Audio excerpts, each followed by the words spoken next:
here comes the rain. And before this rain hits us, I have to find something that I was told was somewhere around here. Only I'm not too sure where. We might have come too far, or we might have not come far enough. This is Djuma Game Reserve, part of the Greater Kruger National Park. This is within the Sabi Sands Game Reserve. Oh, please don't rain, not before I find it.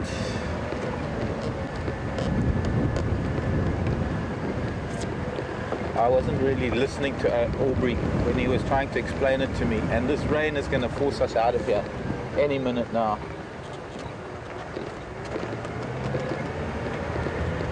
Okay, I think what we're going to do is just head on back the way we were going.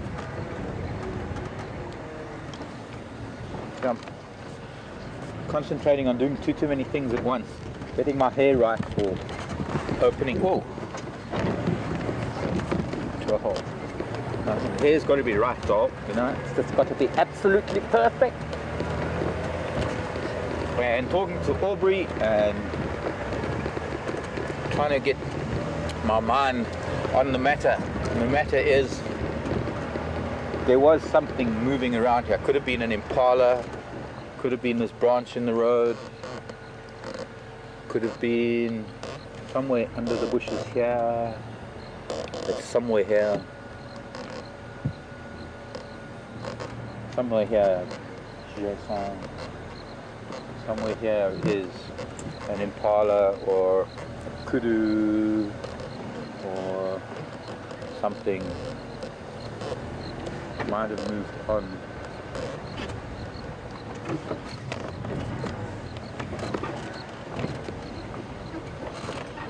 I was talking too loud. I might have frightened it. Might have been that impala that was having a youngster. There's a quarry branch in the road. That's important. But what I'm not seeing are tire tracks.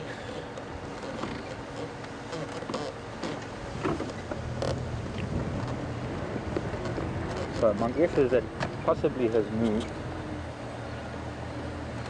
So far the rain's holding off, which is a good thing, but it is getting darker. I was so happy. I was getting ready for drive 15 minutes ago. The sun was shining, there was a break in the clouds, and all of a sudden this happened.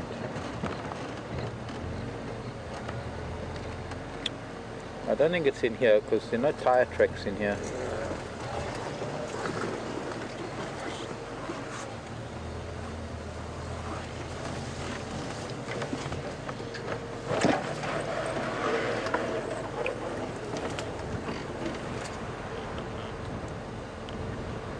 And the rain is starting.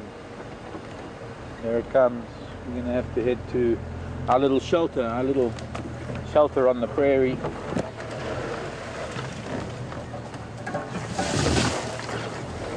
Might have been under that bush.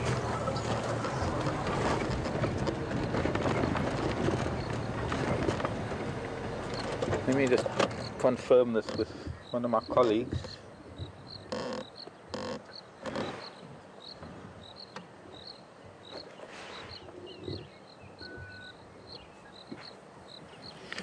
Aubrey again?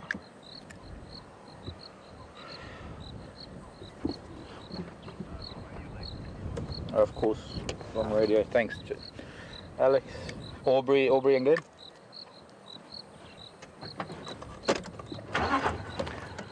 Orbs, where from your Tlatla?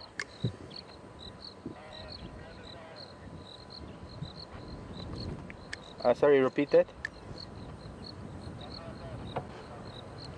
Okay, wait, under Tlatla. Yeah, I think he's fumbled.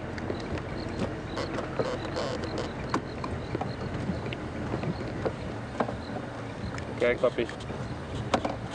Where is that branch? Okay, so he was somewhere here. He, she, it. But Aubrey's coming back, is going to help us.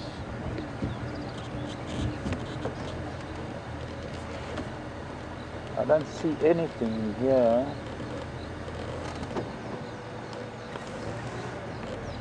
But Aubrey found something. I know what it is, but I'm not telling you what it is. Something that was on the left here. And I guess there's some tracks.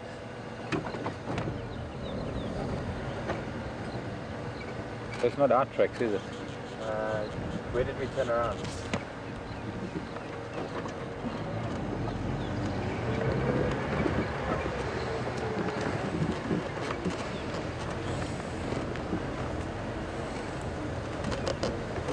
Maybe somewhere in here.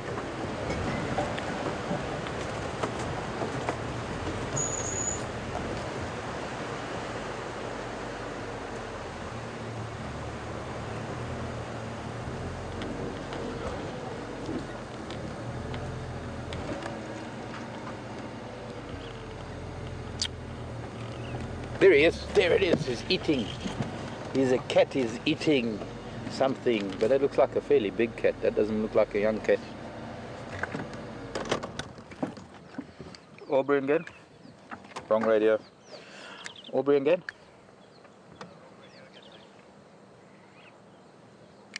Aubrey. Yeah, I'm coming. So, a spotted cat to start our afternoon on this beautiful Monday afternoon. For us it's not a Monday, today is a fun day because it's raining and everything has been kind of behaving. A little bit of rain this morning. And we are lucky enough to have this gift to start our drive this afternoon. Of course he's very deep and very hidden. Maybe why it was a little difficult to find him at first. But this looks like a pretty big boy, and I've got a fairly good idea who he is because he's certainly not one of his sons. So I'm going to put it out there for any of you who like to ID the leopards to send Alex a little bit of a clue as to who this leopard is. And that will be either on questions at WildEarthTV, questions at WildEarth.tv, or conversely, if you want to tweet, there'll be hashtag Safari Live. And as much as I would love to sit here and just watch this cat, I know there are going to be a number of vehicles coming. And I also know that this little squall of rain that is coming in, that's going to force us under cover in the next couple of minutes, is not that much of an issue, because while we're gone, while we're not here going undercover, he's not going to be going anywhere. He seems to be eating something. It's very difficult to tell what it is he's eating because it's very dense in there. He's found a really perfect spot, miraculously well hidden from the sky, or maybe not miraculously, quite intentionally actually hidden from the sky, because despite the fact that there are probably not that many raptors flying at the moment, vital that a leopard doesn't really expose its prey. The vultures and eagles that are likely to come in and sit in trees because he's on some that will see it from the sky are not going to be able to see it that easily. In fact, it's the least likely time of all with this kind of cloud and lack of thermals. Although we did see an eagle earlier, but it wasn't a scavenging eagle. The least likely time that a bird is going to see it from the sky, despite the fact also that he's got it well hidden. But it's also a time of day when hyena and lion are not going to be moving around too much. So not necessarily a need for him to take it up into a tree. He feels comfortable that whatever it is that he's killed, be it a small impala, or I can just see a little bit of red meat in there. Could be a warthog, could be a duiker or a steenbok, maybe even bigger. I saw a leg move. Hard to tell what it is that he's found. But I know that we're going to have to leave here in the next minute or two, because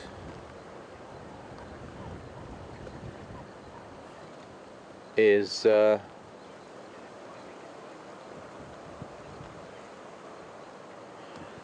Pamela on Twitter saying it's some Mvula. If there are not too many Pamela saying Mvula. I'm pretty sure. I'm looking at that spot pattern on the face, and I'm just thinking it's Mvula, and I'm hoping that some Mvula fans are watching. People like friend in Canada and a friend in England. I'm not for my friends, but certainly Mvula's friends.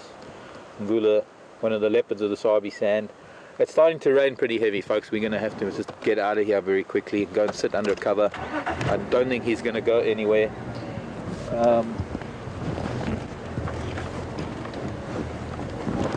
But we have to go. We have to get out of here.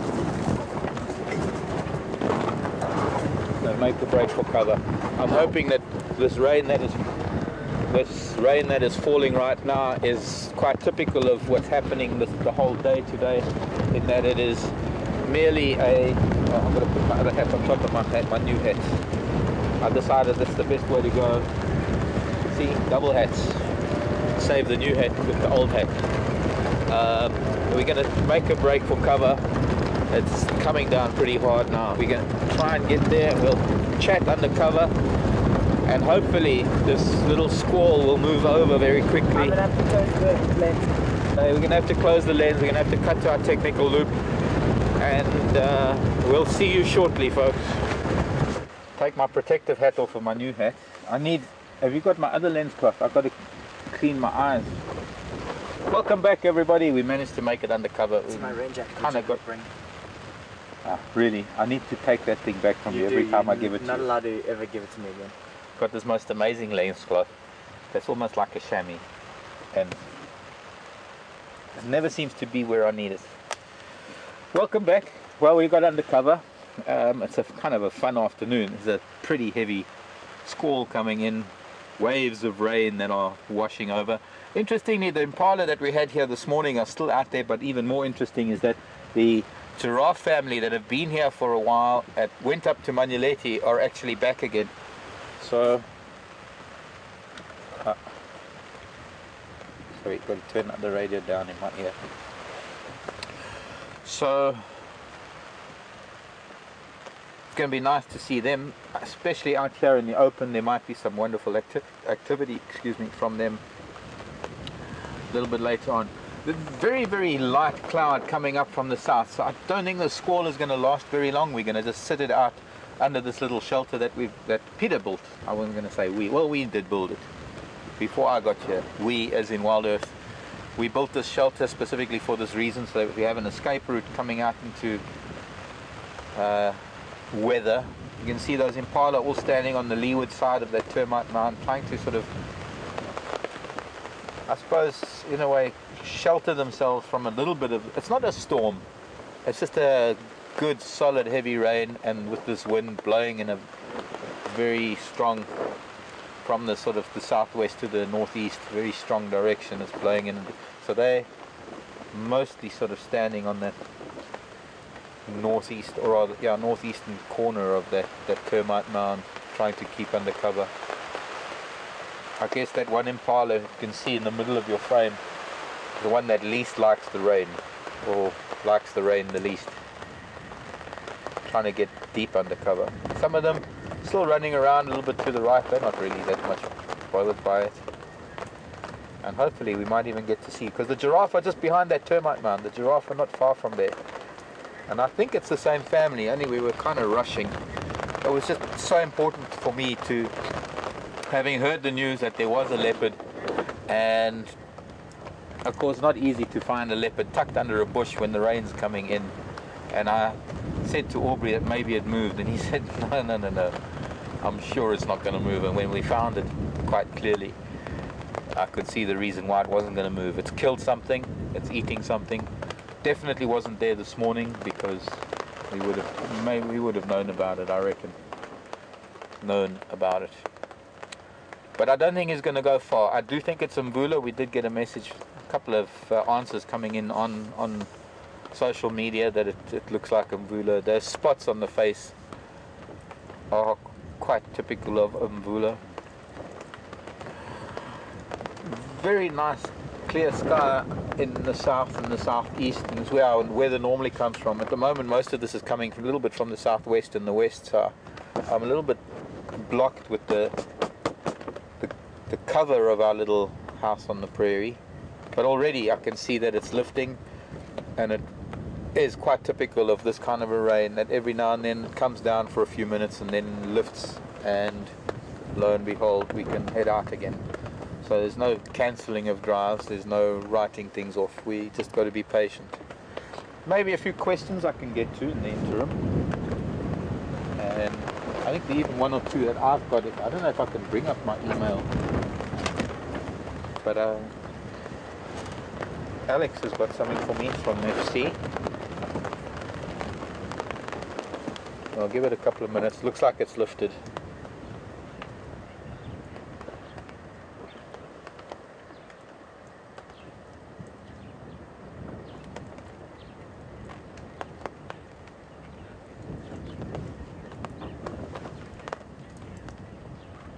A very interesting question from Sweden. Peter the Shepherd in Sweden. Hello, Peter. Very nice to meet you.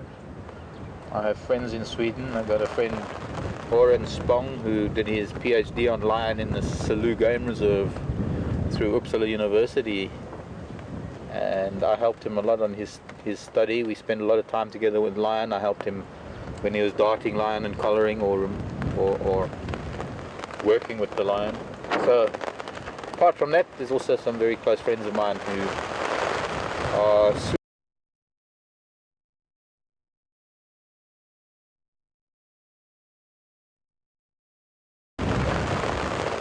now. Peter's asking what our annual rainfall is. Here in the Sabi Sand, I'd say it's probably in the region of about 400 to 500 millimeters. It's rainfall. I live just north of here with half of that. I mean, we only get 250 to 300 millimeters where I live, which is 10, maybe 10 inches. Here it's double that, almost 20 inches of rain. And sometimes, especially now in this new climate that we live in, it is more a case of most of that rain occurring or falling in one or two rainfalls and a few drizzles in between, whereas in the old days it used to be spread out over the whole summer season. Let me just see if I can bring this up. I can actually. There was, I'm going to go back a few, well, maybe Alex is trying to find something. I've marked a few things on my email that I can call up. And this is from Anne, a very good friend. This is Anne, who is a viewer of ours that I met in Thornybush last year. Oh, sorry, no, sorry Anne, but that's just talking about next year. I was supposed to answer Anne on this one. Anne from Indiana, coming to Thornybush again next year. Not the right one to pick up, because I need to answer Anne personally on that.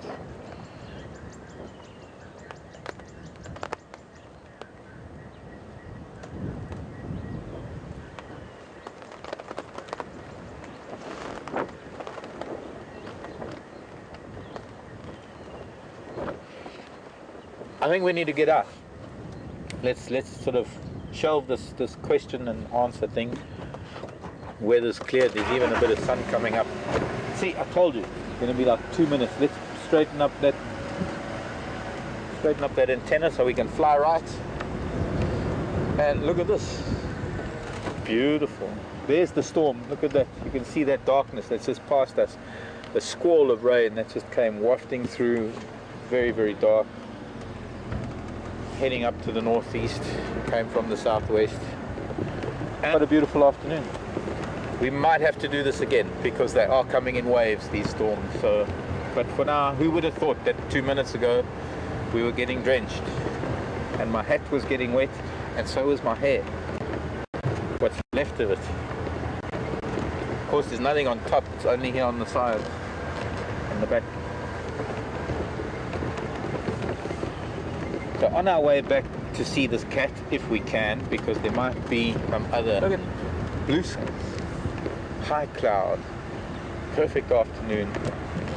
Can you pick up some of that blue? Yeah. Okay, I guess this monitor's set a little bit bright.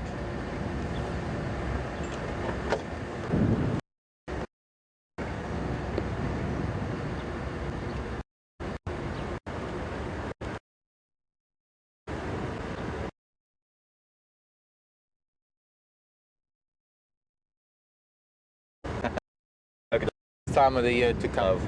From Gloria. Hello, Gloria. When's the best time of the year to come to the Sabi Sand? The best time of the year, Gloria, is the time of the year that you are able to come to the Sabi Sand. This is nature. There's no best time. It's 24 hours a day. Actually, it's not. It's more than that. It's 26 hours a day. It's 10 days a week. It's 550 days a year. The best time is any time. The best time. The animals are always here. There are advantages certain times of the year and disadvantages at the same time of the year. So that wonderful old saying, what you lose on the roundabouts, you make up on the swings. And there's no best time. It's nature. Nature is always here. A lot of these animals are always here. Obviously, there are things to consider. We've actually got a really wonderful scene here with the wildebeest, the impala, the giraffe, a very typically African scene, and not far away a leopard eating something. So it's a really fantastic afternoon. We might not have to go very far this afternoon.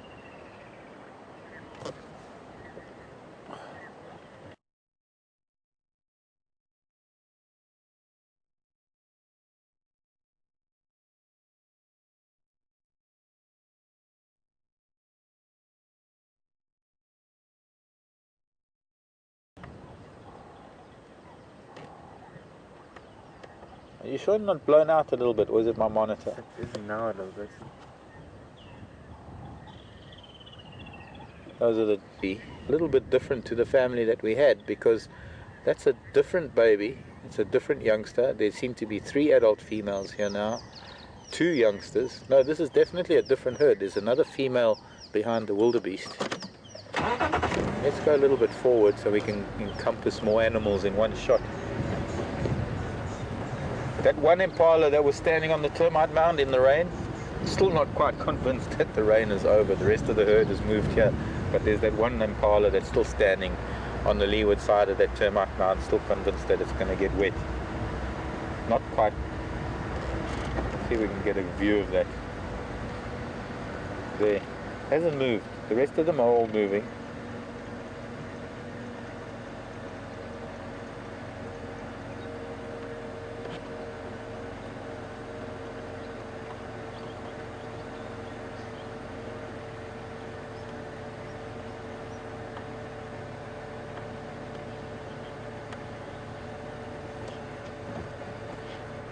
And sunshine. Welcome to Africa. This is what the weather does for us.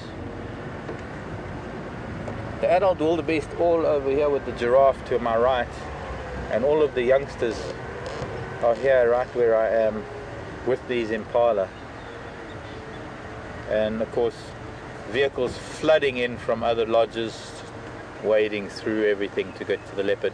We might not be able to get back to the leopard, as these vehicles are very keen to get to see the leopard. I need to switch my radio on a little bit more because I need to know what's going on.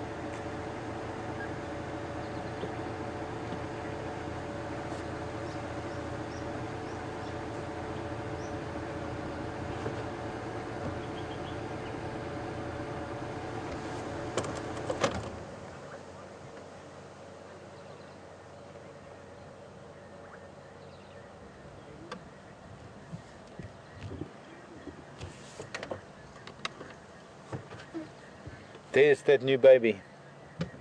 That was the one we saw the other day, I'm sure. That's now rejoined the herd. There's a brand new baby impala just behind that vehicle. This is Ephraim, used to be here at Mvula, now up driving for Cheetah Plains. And yeah, that wouldn't it. Yeah, the lava voya, but na majam. Come.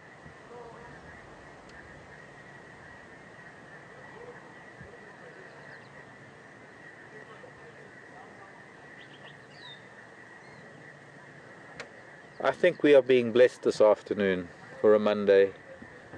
We got beautiful sunshine coming out, and I think this might be the very end of our wet troubles. I think we're very lucky, exceptionally lucky.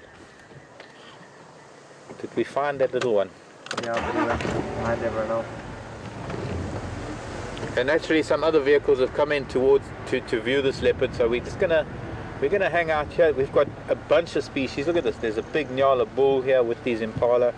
No doubt maybe some Nyala cows, or rather Nyala ewes. They're not cows. It's a Nyala bull, but a Nyala ewe. Impala ram and Impala ewe. Kudu bull and kudu cow. There's an impala drinking, punching its poor mother in the memories with its face. I'm hungry, Mama.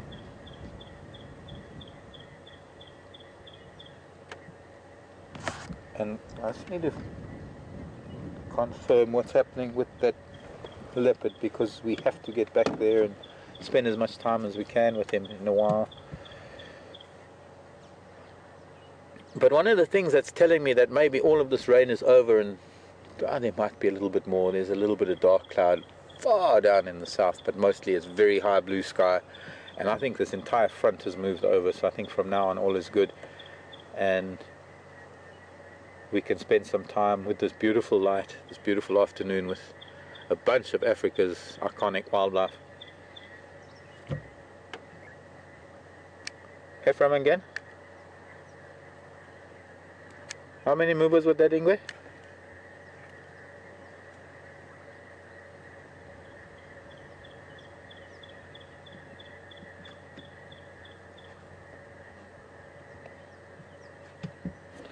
Okay, copied. I might come and join you shortly.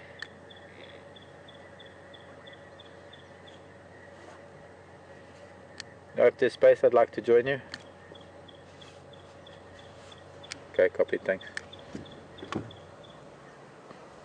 Oh, look at that little one on top of the termite mound. That is a sight to see.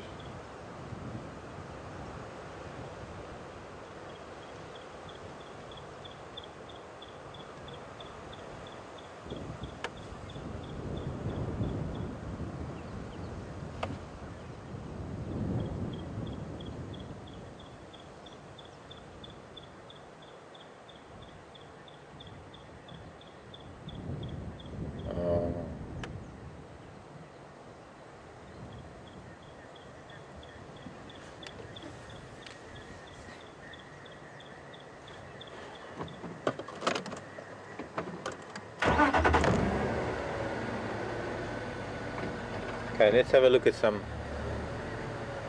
Oh, this is so beautiful. The light in this cloud, the combination of light and cloud is something that happens very, very seldom now in the wet season.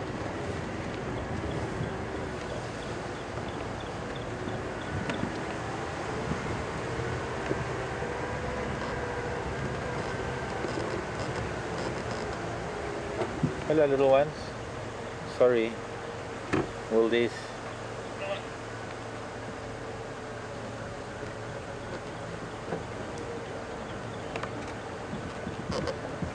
No, no, no, no again, no.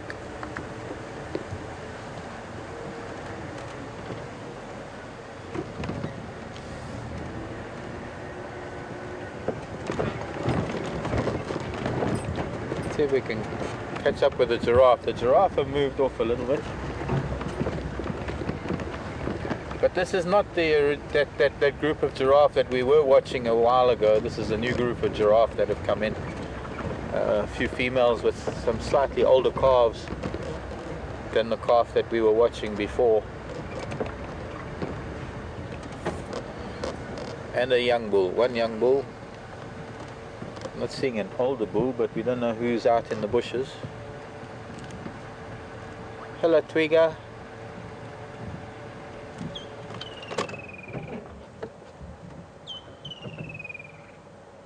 We are really gifted with wonderful light this afternoon. There's just nothing better than...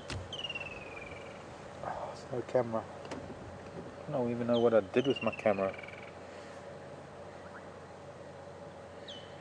I'm really really unprepared this afternoon.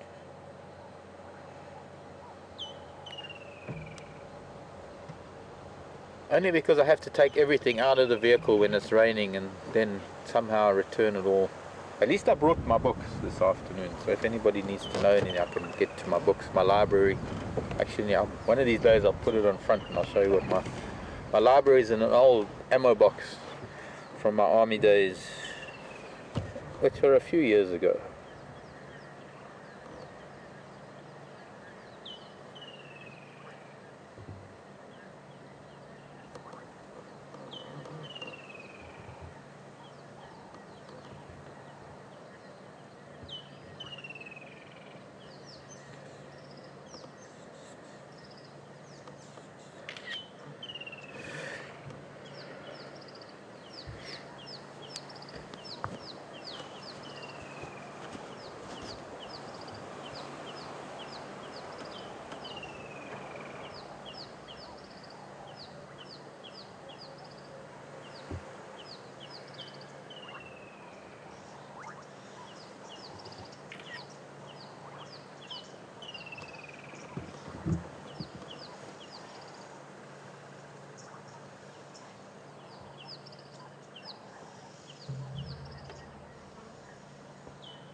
Okay, we need to just turn it. Let's go a little bit west of them.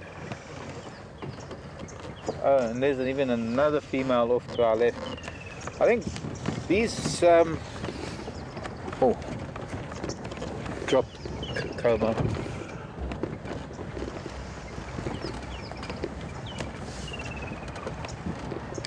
Ephraim Mvula. These giraffe are going to be moving out onto here. I think while we can, I'd love to stay with the giraffe for a while, especially for those giraffe lovers out there, and there are a few. But I think let's try and get to see as much of Mvula as we can, because I'm sure that as the afternoon wears on, there might be some other vehicles that might require us to come and sit away from the sighting. So I think our best bet, depending on how far he is with his kill, and that's a big thing, is trying to establish some sort of contact with him and see him as much as we can.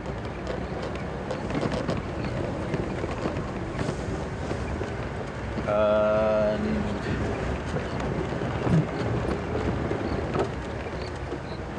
I've got to remember where it was. We tried in there.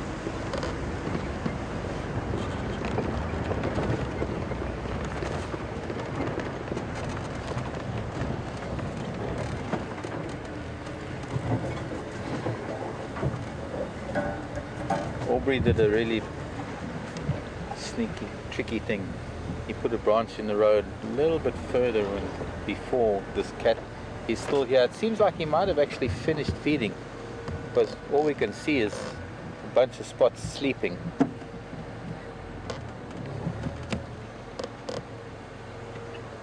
And I'm just going to try and move forward a little bit. How are we looking behind that? No good. Yeah, but unfortunately we've got a vehicle coming in that's going to need to come and see him, because Ephraim is going to be here. They're going to have a look at him, and then they're going to move on again shortly. But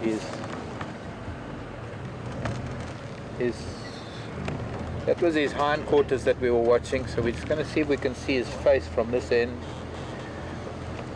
And we're going to just have to move around a little bit to be able to position ourselves there. Okay, he is still feeding. There is... Oh, sorry, acacia. Almost pushed an acacia over there. My tire. I don't want to do that. So there, can you see there? Well, go backwards a little bit. Tell me when. Stop. There. Yeah?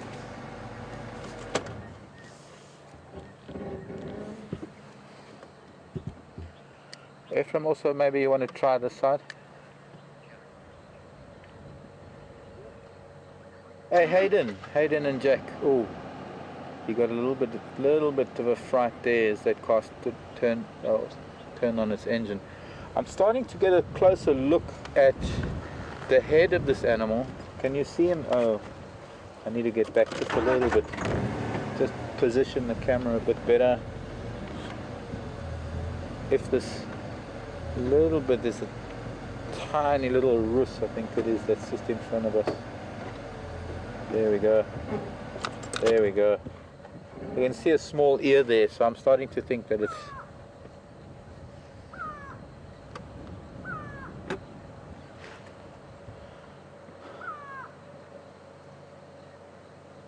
maybe a steenbok. One of the dwarf antelopes, either steenbok or duiker. Pretty hard to tell right now, pretty deep in there.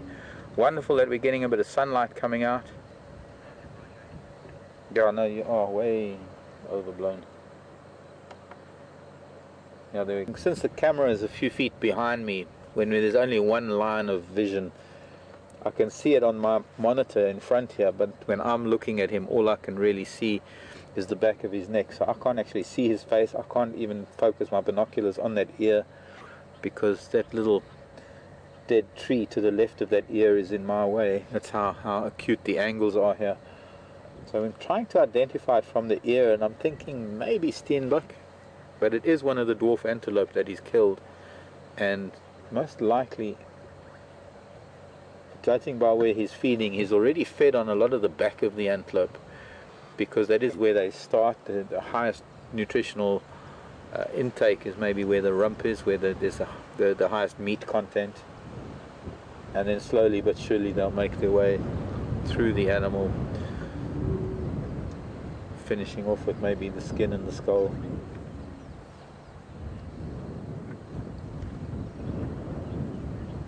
Wind is playing a little bit of havoc with the vegetation. This is probably about the best view we can get, other than sort of seeing his rump on the other side of this tree. And I hope that we can maybe stay here and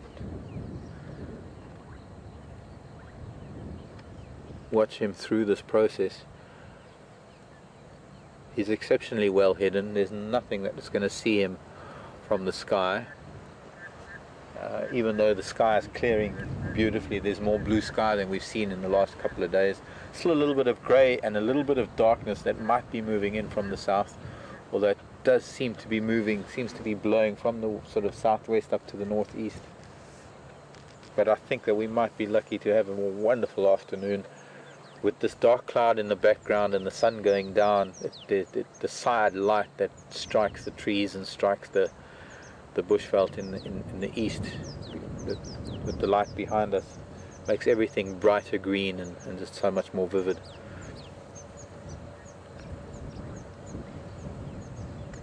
Move forward a little bit.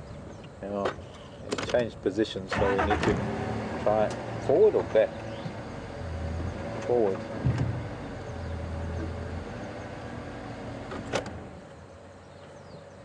Forward a bit. Flower head of one of the panicum grasses. Could be a panicum, or is it an eragrostis? I think it's Panicum maximum. Just blowing across our vision. Hayden and Jack, nice to have you guys on board. I'm sure you're missing this, Hayden. Hope you're gonna come and do this again with us one day. I'd love to be able to join you.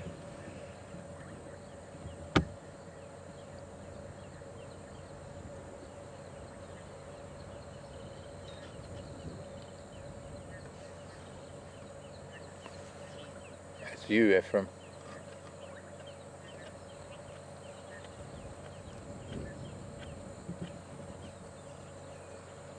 Yeah, that's Ephraim.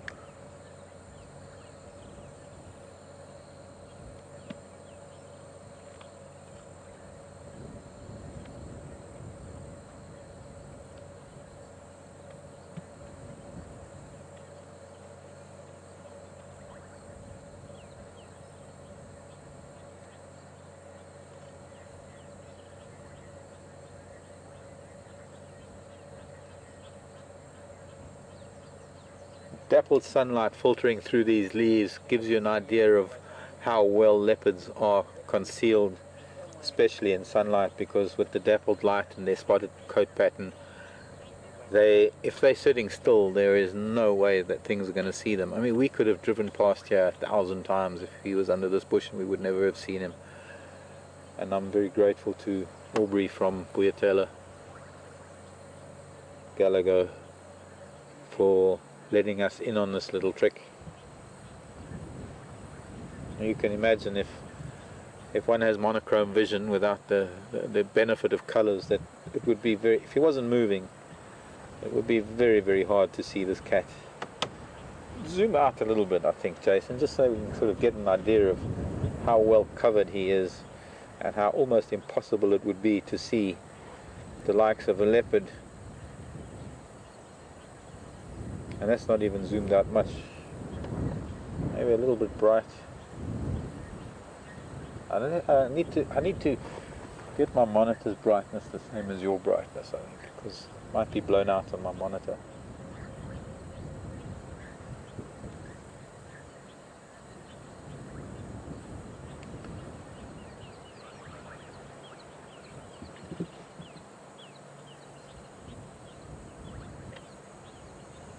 Maybe now I've got it a little bit too dark on my monitor.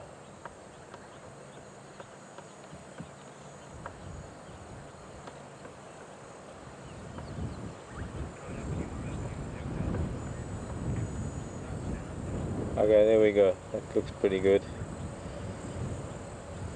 This is this is a very big leopard, by the way. This is no lightweight. This is a leopard who's 9 years old, going on 10 next year. So he's considered, I would say, he's considered pretty much a heavyweight in the leopard stakes. He's the father of 2 of Karula's litters, maybe the 3rd that's being suckled at the moment. No, I'm sorry, maybe the last litter and this litter. The 3rd litter was still Yambilu Jordan, big male leopard that came in from Buffelshoek, who used to occupy this territory.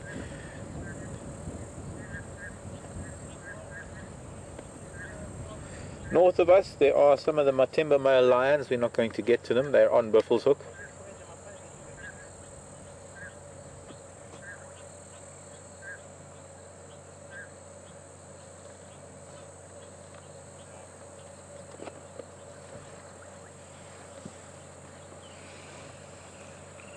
I think Mvula.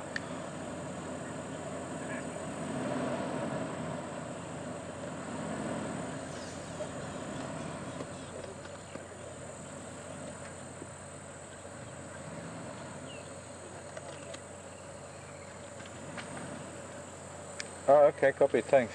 Evidently other leopard tracks that I didn't see because we were so eager to get out here. Other tracks of maybe a female leopard.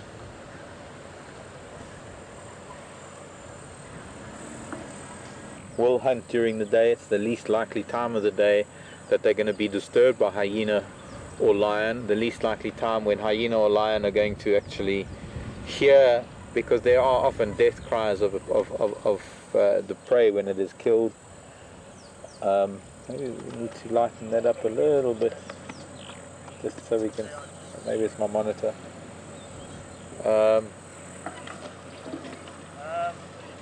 Unbelievable what these guys do just to get to a leopard, how many trees they push over.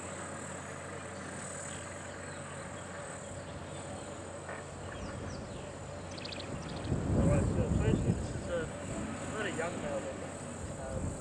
It's one of the, especially the dominant males in this, pretty much in the northern part of China. We've been to elephant plains, I've been lucky enough to speak to Ghana.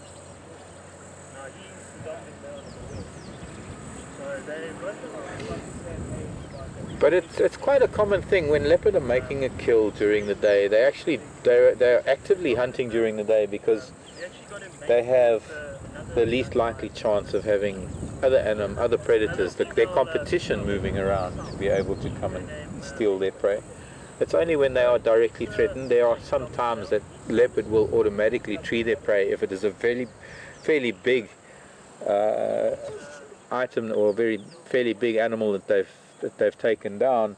and they want to be able to feed on it over a period of time. That's when they're likely to tree it, especially when there is a high population of competitive predators, things like lion and hyena and other leopards.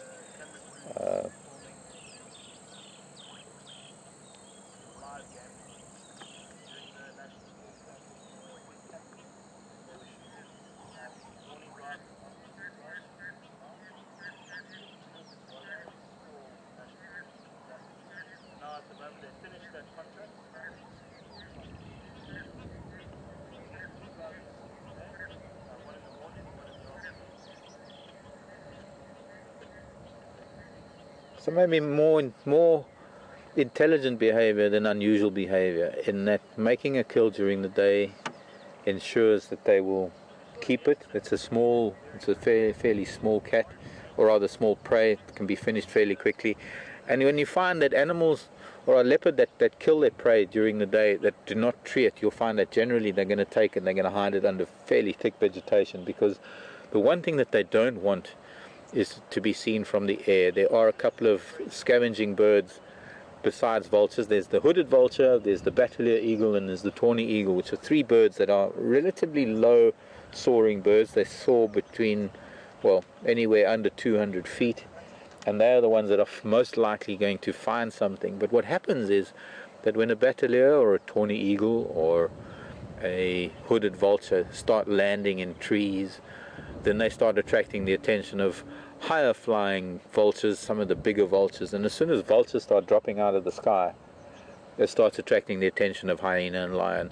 Because even though lion and hyena might be sleeping, they do prick up their ears and they do take note of some of the larger birds that start coming out of the sky.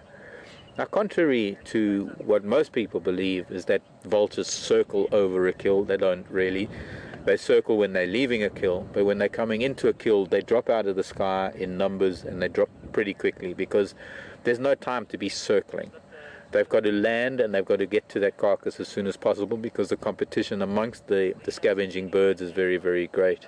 And so they've got to be able to get there fairly quickly. So there's no time for circling. And if the predator is still on the prey, they'll be landing in trees. And the more the vultures accumulate in the trees around a kill, the more it's going to attract attention. So when a leopard is killing during the day and it's not treeing its carcass, or it's not treeing its kill, it's going to take it into a very dense sort of foliage like this, so that it can remain hidden and feed fairly peacefully.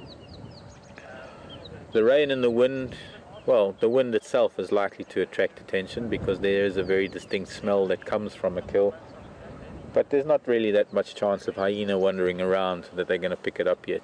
And he's likely going to be finished by the time that happens.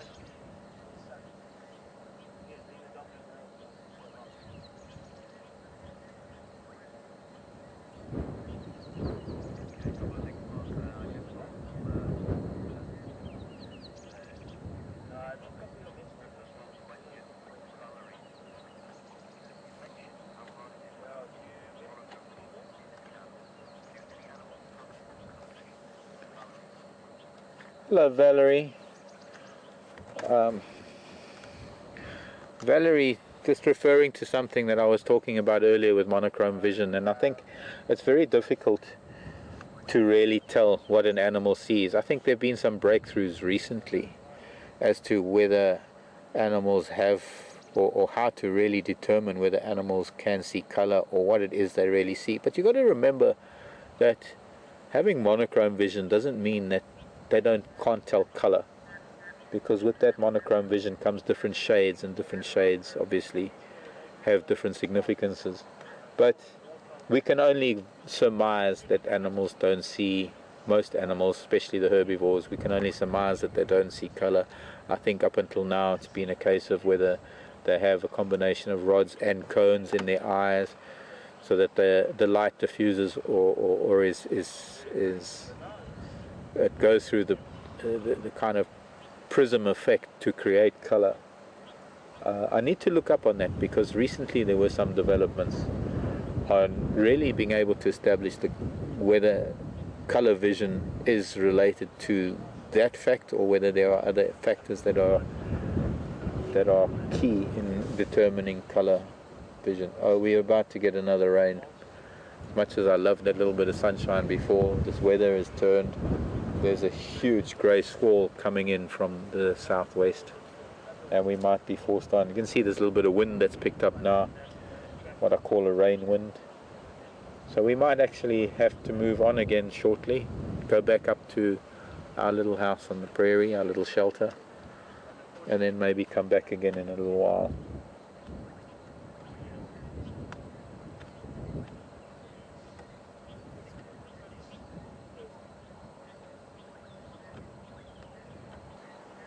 They are carmines. Oh no, there's an European.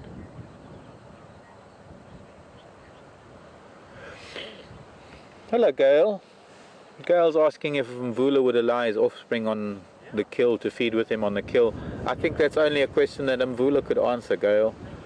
I've seen leopard that are quite aggressive towards their offspring, but I've also seen leopard that allow their offspring. So it's not a question that can really be answered with a yes or no, because there's, you know how I am. There's so many questions I get asked, and the first thing that comes out of my mouth is it depends. And unfortunately, this is one of those perfect examples of when the answer starts with it depends, because it depends on the individual, but it also even depends on the mood of the individual, the state of the individual, how hungry he is. There are so many factors in this equation that it can't really be answered unless we actually see it. But then even then, there are different scenarios. Let me just talk to Craig quickly. Craig, come in.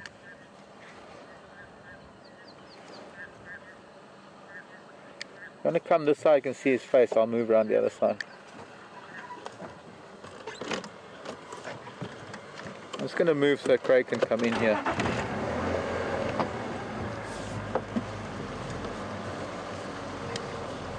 Feeling a little bit dry today. I'm going to go around that side. Thanks, Rod. Just let them get a view of his face so they can sort of... We've got to sort of share these things, so it's important that we acquiesce a little bit.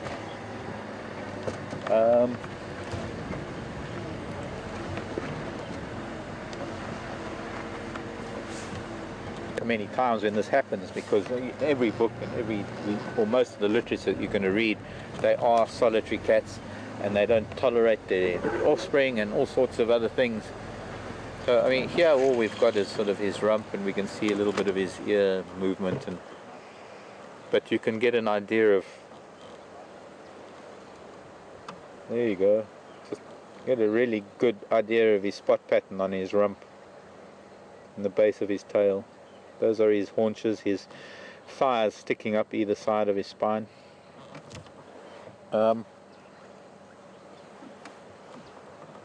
But I can only emphasize the point that I try to get across as often as I can. When it comes to animal behavior, there is no book that can be written. There is no set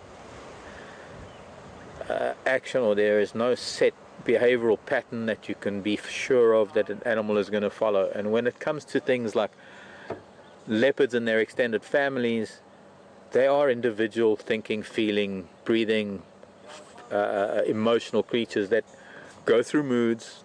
Oh look, he's bringing it out, or he's just coming out for... There we go, full view of Mvula. Oh, he's a fantastic cat.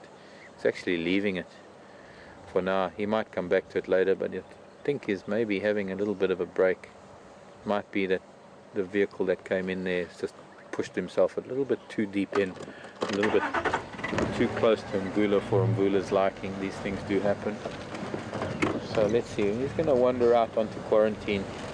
He's not really... You can hear some testiculars calling.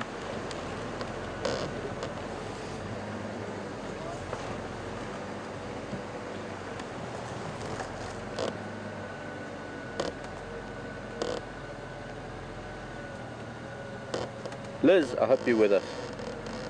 Fabienne, I hope you're with us too. Where is he going? It's not coming through yet.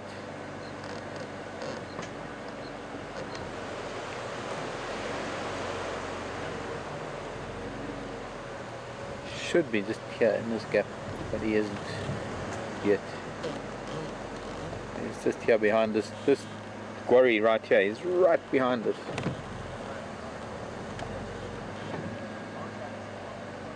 So we're just going to stop and see if he comes further forward. He's toileting, I think. That's what he's doing. Yeah, he's going to just go. I can see a few spots through this quarry bush.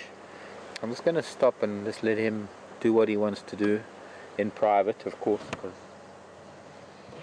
none of us like to be observed when we're doing these things. Some birds have seen him, so they're starting to alarm. It might attract the attention of the animals on the open area, the impala and stuff, but I don't think they're really going to be too concerned. Let me go forward, maybe we can get a little glimpse of him again. No, he's not toileting, he's just standing. Oh, okay, now we're moving again. Oh, he is, he's scratching. I don't know whether he's maybe burying something. He might be burying there might be stomach contents that he wants to bury. Look at that. That is an adult male leopard. You can see that fantastic flap of skin that sort of defines a male leopard, like the mane of a lion defines the lion. That sort of dewlap, that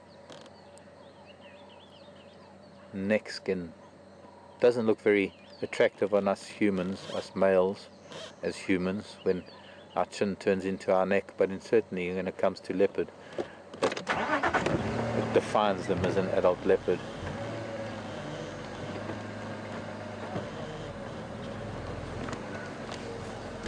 Floating that antenna, please.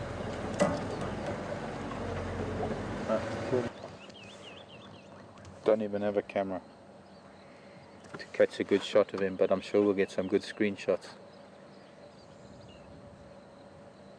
A little bit of blood on his chin. Oh, what a fantastic cat. Unbelievable. You can see the nicks and tears in his ears that are from years and years of fighting, probably getting a few of those from mating too, because Karula's probably given him a few good smacks.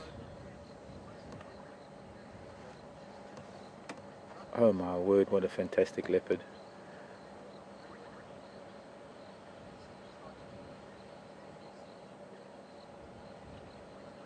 There's a good chance that all he's doing is actually he's just heading out to maybe find a puddle to drink some water, or who knows, just have a break from feeding.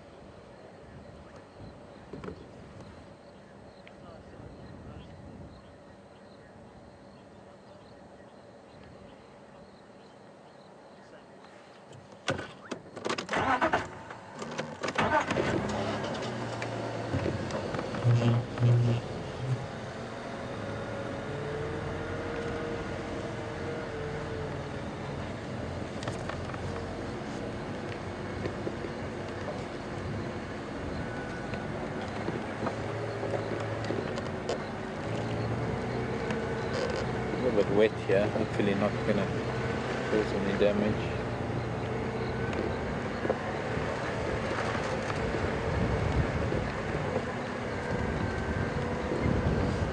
Getting a bit dark again, potentially some more rain coming in.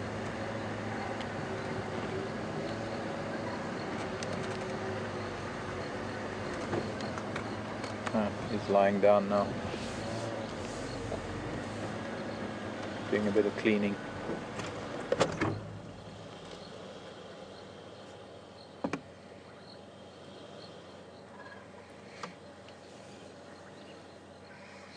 Probably fed for now, probably had enough to eat for the time being, because the carcass is well hidden and the weather is the way that it is and there are not too many raptors flying. Nobody's going to find it in a hurry.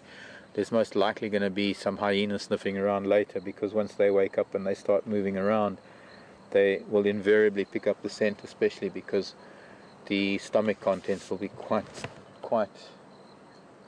strongly scented. That's a bit of an understatement. Scented, not the right word.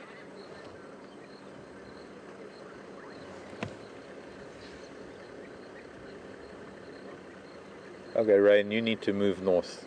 Don't spoil my afternoon, please.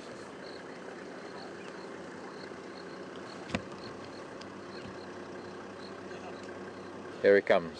Here comes the boy. He's gonna walk. I'm gonna just move a little bit back, just because he's gonna want to walk on the road. I don't want to disturb. I don't want to force him off the road. So just move a little bit back so that he can come past us.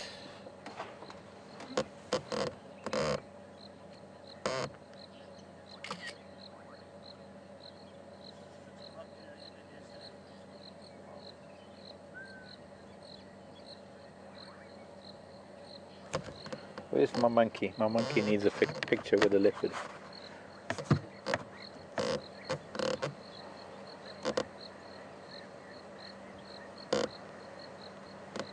Not my monkey, the monkey visiting me. Hello, Mvula.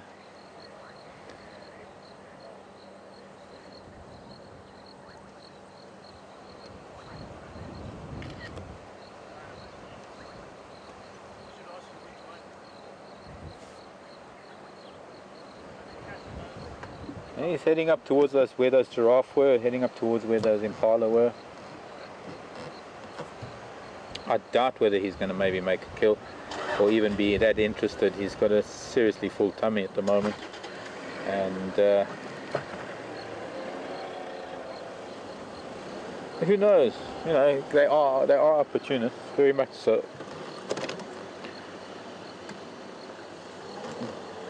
But he doesn't seem to be really too concerned about concealing himself. I'm going to spray do a little bit of a territorial scratching with his hind legs. That's toileting more than territorial.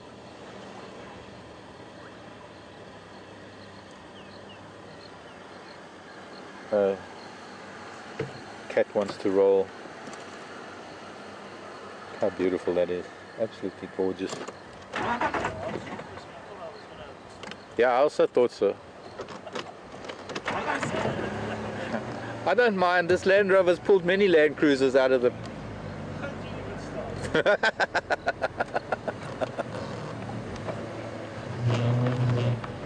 Yes, I laugh until I get stuck.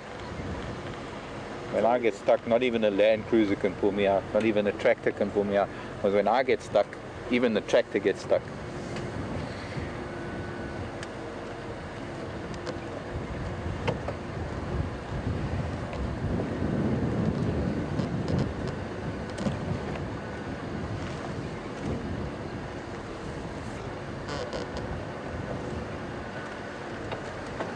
Hello.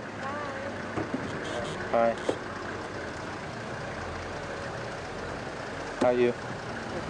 How are you, Alan? Just try and get above some. This is a very wet patch. You can see here the darkness of it. A pair of eagles flying, looks like African hawk eagles just up ahead of us. Wonderful hunters, the African hawk eagles. They fly and hunt as a pair. The giraffes seem to have moved off a little bit. I'm not seeing them right now. And starting to drizzle, so we might be forced. No, I don't know. Maybe not. Might be forced out of here. There's just one very low cloud above us that is likely to cause a problem. Spitting, but certainly not very, very wet yet. Where is he gone? I'm not even looking. He's lying in the road. He's lying in the road. Oh, there he is. Okay.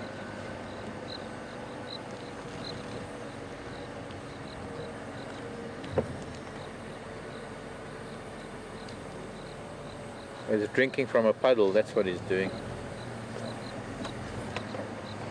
I thought that, you know, after killing and eating, quite often you might find that the blood content of the kill can satisfy the thirst, but it is quite a salty diet, just the blood and the meat and everything else, and they do require water, so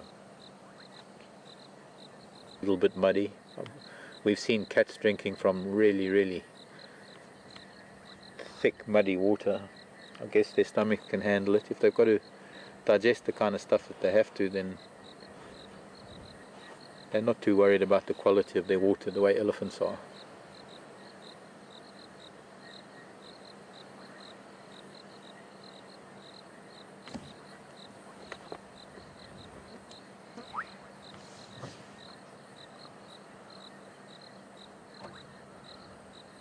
He's been feeding most of the day, judging by the amount of food in his tummy. He's got a very big round tummy. Stomach is full.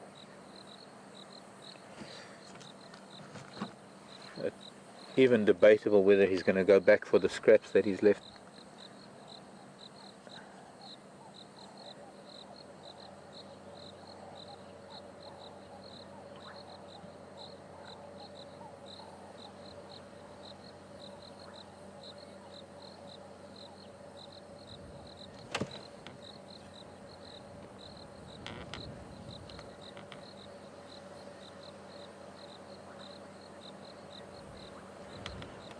And I just move back an inch, otherwise we lose him as he goes past the front of the vehicle.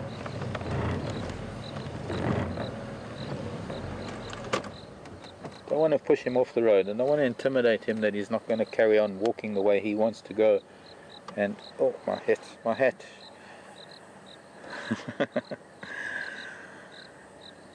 I've got to keep my head and my hat out of the way.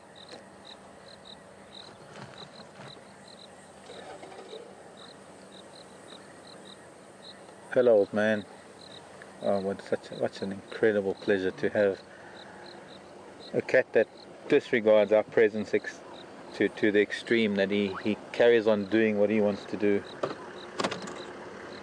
and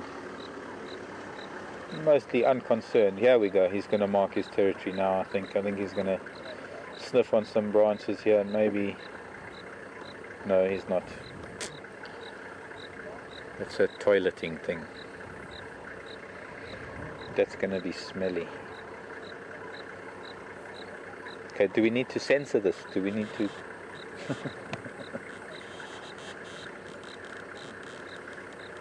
I suppose it's just nature calls. But what was interesting is actually the consistency of what comes out, and as gross as that may sound, it gives us an idea of how long he's been feeding, or gives us an idea of certain things. Because at the beginning of a kill, what comes out is going to be just a lot of dark matter and very wet and very smelly. It's sort of the blood. Now he's going to smell. Now he's going to mark his territory. He's rubbing his cheek glands on this guarri bush. It tends to be guarris because there are no thorns on the guarri bush. And he'll turn around and probably retrospay. Yeah, rubbing his cheek glands, and then maybe turn around and spray it once. There's a very good chance too that another leopard has been here because of the way he's, and there we go, lifts the tail and sprays just a little burst of his pheromone, leaving behind for a message for any other cat in the area, maybe Karula, maybe his sons.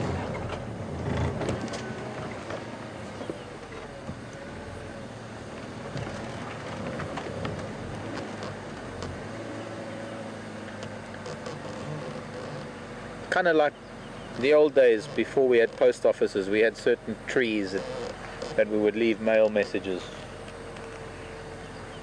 in the days before the postal service. And in some countries like South Africa, it was actually faster than our current postal service. Even if it took 2 weeks before another rider came by to pick up the mail under the tree, it was still faster than what we've ever had here, or what we've been experiencing here.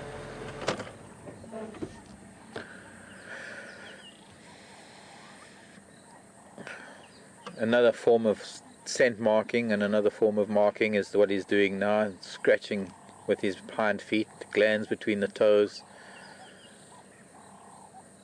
that will also secrete scent.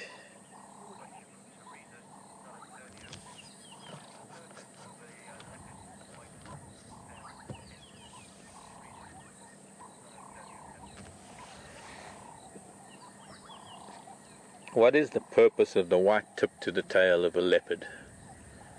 From Teresa in San Antonio in Texas.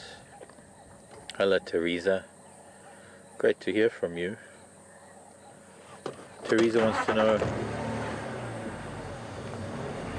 well, Teresa, it is largely a communication thing. You know, a lot of these animals don't have a vocabulary. In fact, most of the animals out here don't have vocabulary, they have body language. And in conjunction with the markings on the back of the ear, the black and white markings on the back of the ear, you have the black and white markings, the tip of the tail. It is to show intent, it is to communicate with other cats, it is to have, right, not for his purposes, but for certainly when it comes to a leopardess, having the cubs help, or assisting the cubs following the female. It has all got to do with body language. Once again, there we go.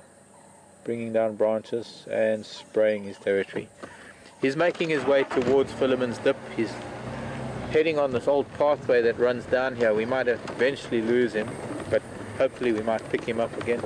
And after spraying, he's doing that other very typical thing, is scratching on the ground and rolling and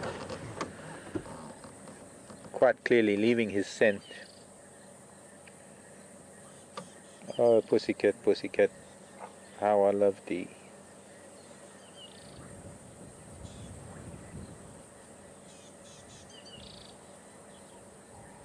And if you cat lovers, you can see a little bit of your domestic cat in him when he's doing this rolling and rubbing, and that big fat tummy sticking out there that's full of little steenbok.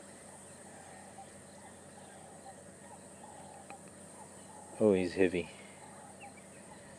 He's gorged himself. No wonder he's left the kill. He might be hitting Philemon's Dip, maybe Treehouse Dam, who knows. Questionable whether he's going to actually come back to this kill. Only he knows whether he will or not. Also, I don't know how far we can follow him through here, because after this rain it can be a little bit mushy down here. We're close to the drainage line, and we're just below the silver terminalia line, which means that we're below the ecotone, where we're now turning into a little bit more of a clay soil as opposed to a sandy soil. So it might get a bit mushy. I want to try and follow him as much as we can. No, after you, Alan. No, that's fine. Oh, look at that. Jumping up, bringing down a little bit of a young terminalia. I'd like to give Alan a chance to get ahead and follow him, and we'll just sort of hang back. Yeah, no, sure.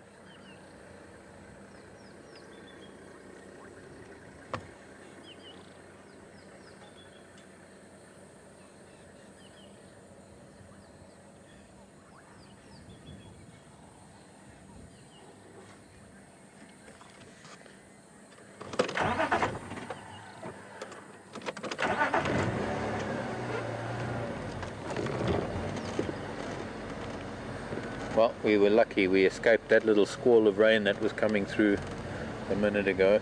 Managed to move to the west, heading north. And although there's not as much blue sky as there was half an hour ago, there is a little bit of blue sky to the south. Here's a batelier that's just flying over now. Probably picked up on his presence and might sort of do a few turns to come and see what it can see.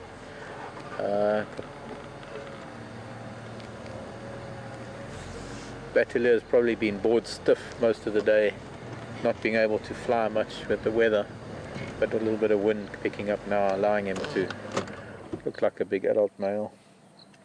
Batelier is one of the eagles that's going to come into a leopard kill because they are scavengers, but mostly also because they're scavengers and because they fly at such a low altitude. They're one of the first birds that are going to find a carcass. But not this one. This one is so well hidden.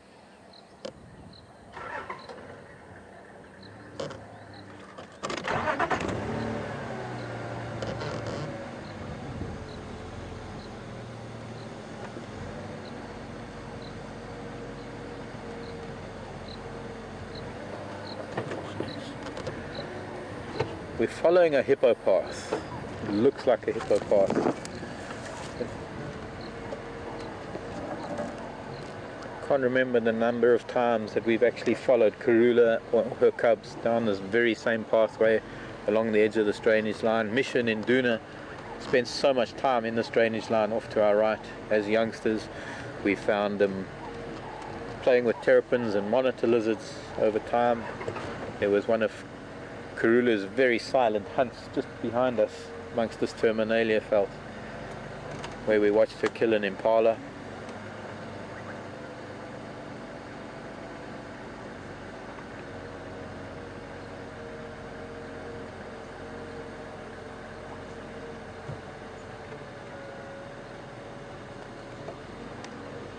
It's going to let Helen go through.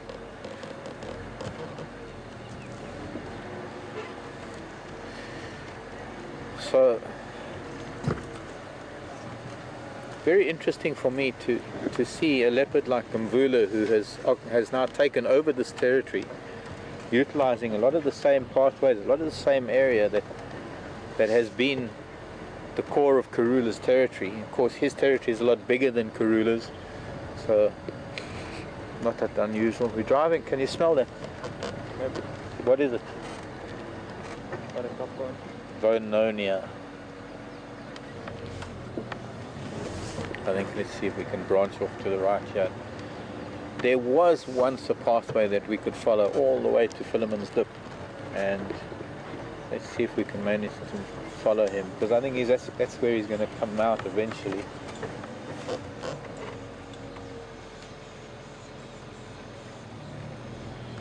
It's a matter of getting through this. Watch, he's going to jump up and grab this quarry. Watch this. Oh, I love it when a leopard does that. Trying to bring the branches down. He's scenting something. I'm sure that probably Karula's been here. But he's scenting something and then turning around and spraying himself. The guarri is probably one of their favorite trees. The guarri bush that he's just been rubbing against. Probably one of the most widely utilized plants that they rub against, they bring down and scent on, because it has no thorns. It is just, it's also, the leaves don't come off very easily. The guarri is one of the hardiest of plants. And we're going through a little bit of the silver cluster leaf as well, so he's been using that too. No thorns on it. They don't want to be grabbing the likes of a knob thorn or something and doing that. So the softest of leaves and the best leaves, because they're broad leaves, they persist on the tree year round. One of the best leaves to leave your scent on. Doesn't get browsed by game very much. And see, there's another one, another guarri bush is approaching. All of this along the length of this pathway.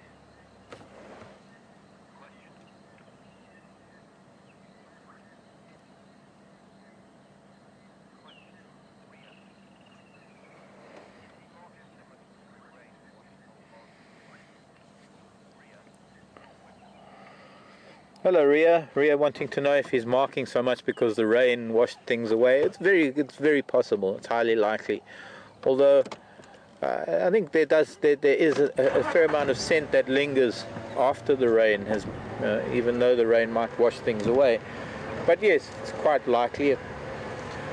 But the other reason I would say that the reason why he is marking the way he is because he just hasn't been here for some time, and the nature of a cat like this is to maintain your scent throughout your territory. So it's a little bit of both, Ria. It's a little bit of the fact that maybe the rain has washed a lot of the scent away, but also the fact that it's time for him to visit this part of his territory and to scent in this area of his territory. It might be an indication that he knows that the weather's going to be clearing soon and that he's not going to need to come back past here and re-scent if the rain does wash it away.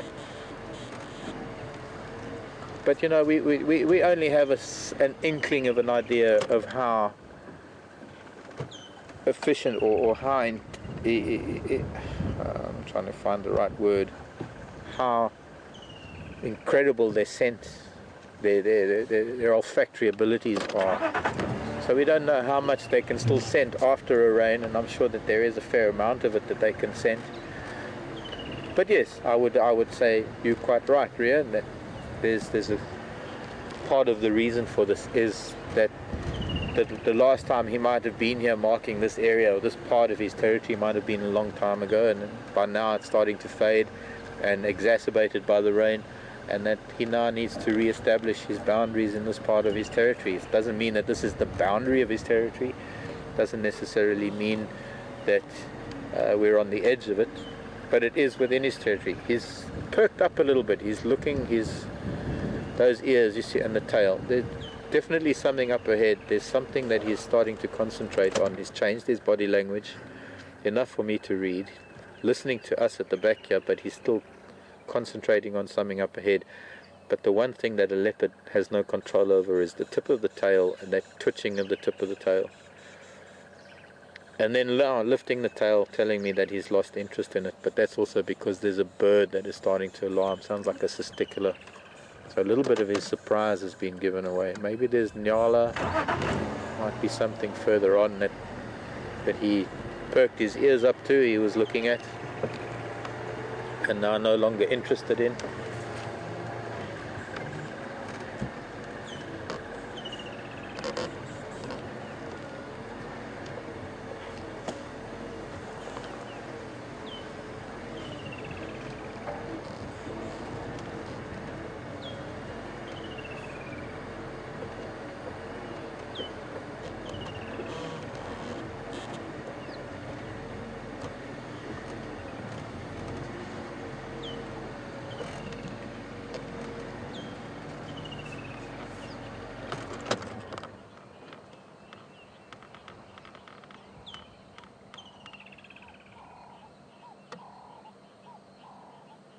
Hello, pussycat.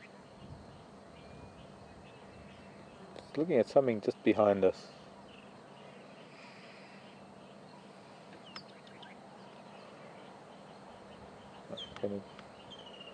Another worry bush to spray on.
Is there any pattern to his scent barking, and how big is his territory? There's a question coming from Maurice. Hello Maurice, not sure where you're from.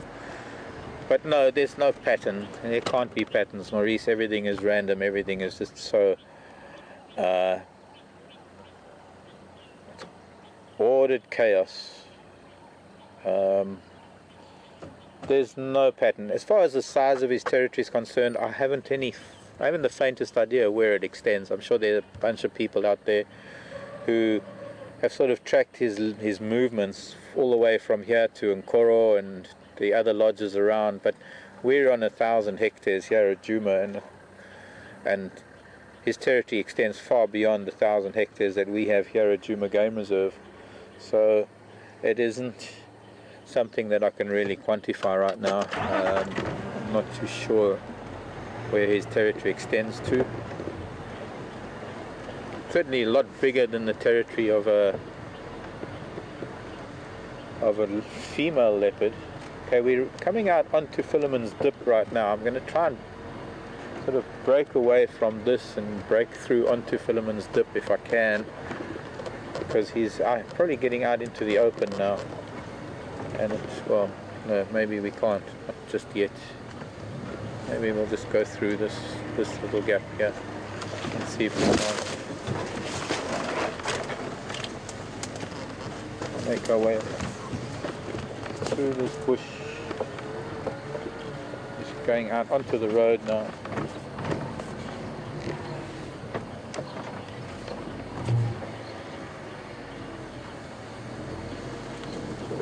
A couple of other vehicles here. We might actually have to leave him again. Not sure.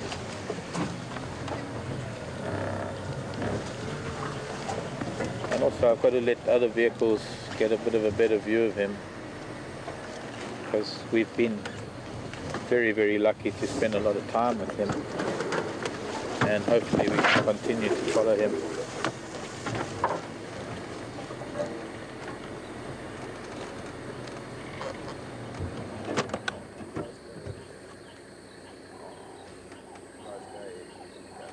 Thanks, Alan.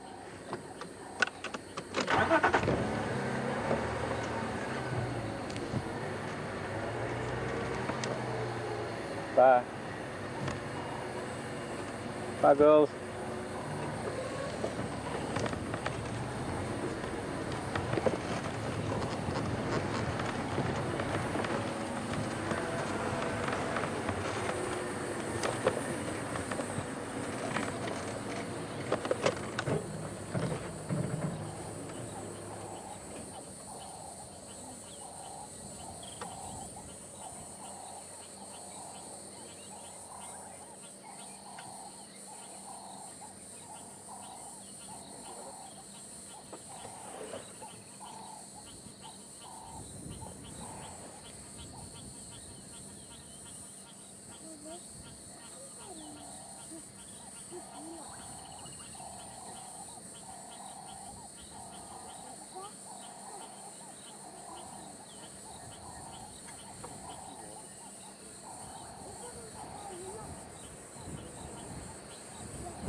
This is where Scott saw quarantine male the other day, actually, right here where he is now in the dip below the pump house. So there's also a possibility that he's picking up the scent of one of his boys and making a point of actually spraying over that scent, even though the rain has been pretty heavy.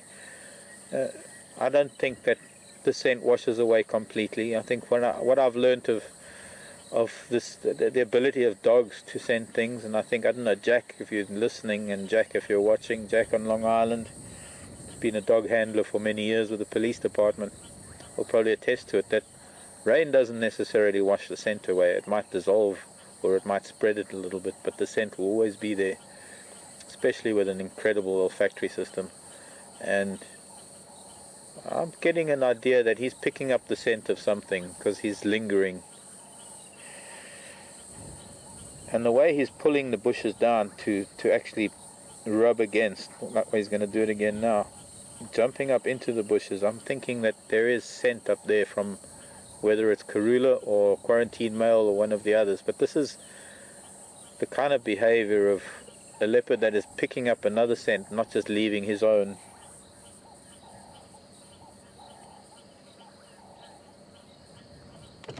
Alright, time to get him.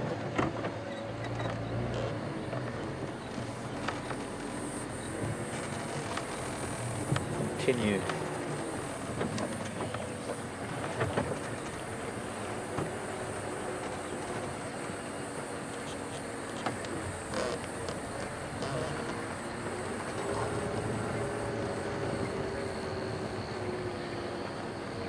If Mvula was the father of Karula's cubs, would she allow him near them right now?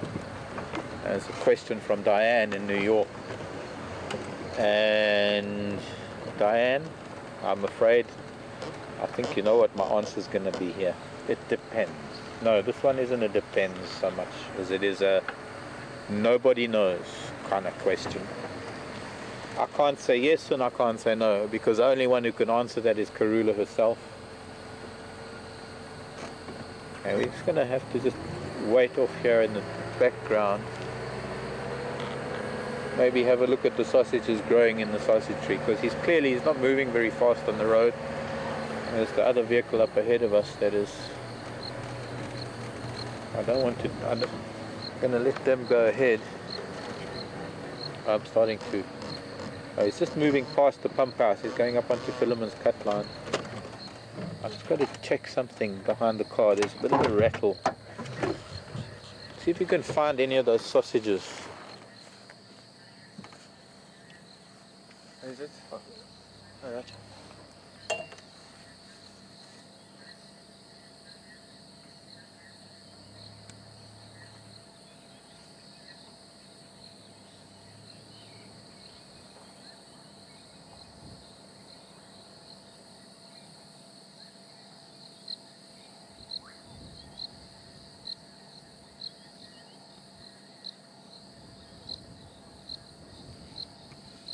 New game. Spot the sausage. Spot the sausage. Which one?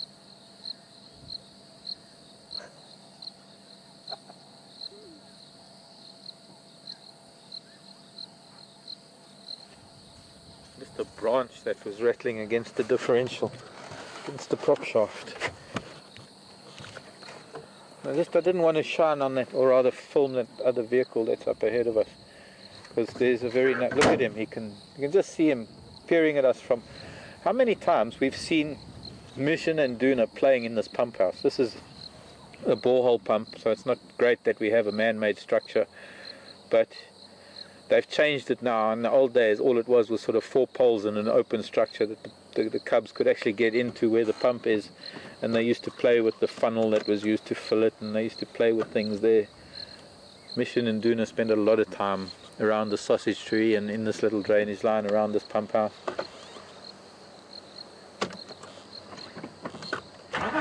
Just that we had the other vehicle in our view, and I didn't want to have the camera pointing there, so just for the time being just gave him a bit of space to move on. Now we can get a little bit closer again. A lot of water in this drainage line. It's still flowing. It's flowing quite strongly. And just have a quick look here on our left. Gorgeous blue drop-wing dragonfly sitting on a little piece of grass. Foam nest frogs. Lovely little pond developing.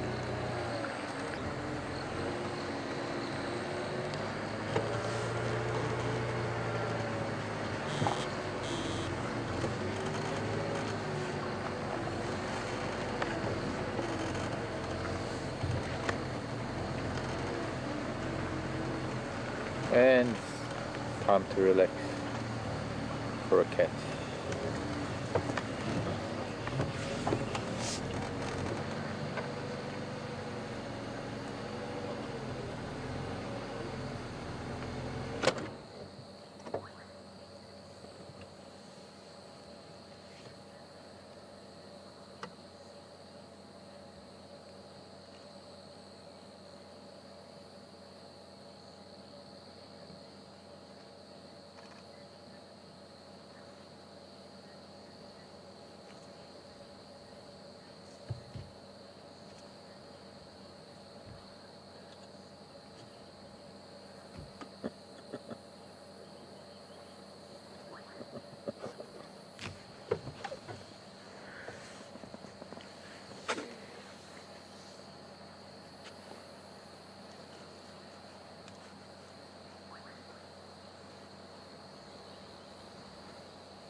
Looked like a steamboat. Oh, is it? Yeah.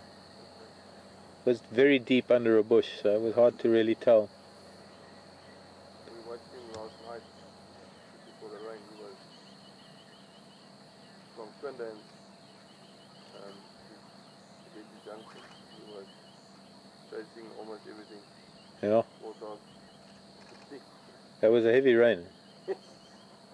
Did Especially if you're out in the vehicle. Yeah, Craig was out. I mean, Scott was out in this. Yeah, we saw him last night. Yeah. He was bumping in there. Yeah. With the Was it Scott? yeah. How much did you have? Do you know? How do you mean? Millimeters. Oh, the rain. There by Jacana we had 35 the last day. The day before we had 40. And the day before that we had 26. It's good. It's time. So yeah, we almost got 100 in about 3 days. Have you seen what the flooding that happened Campus Raptors View? Is it? Yeah, bad. Oh, is it? Yeah. No, I haven't seen it.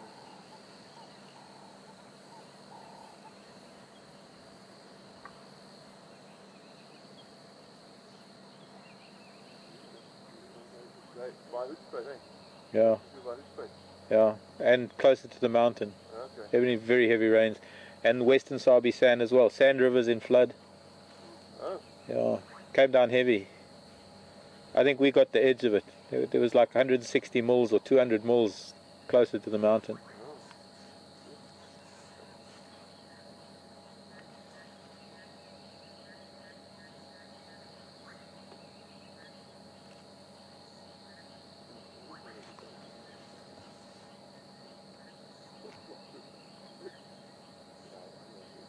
That's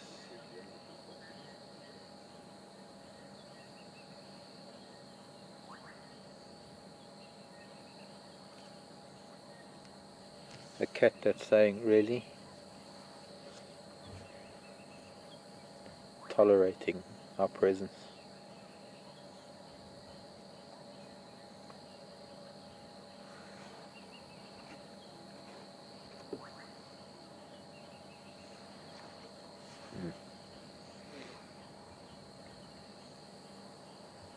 Wondering why he chose to actually lie here right next to the pump house.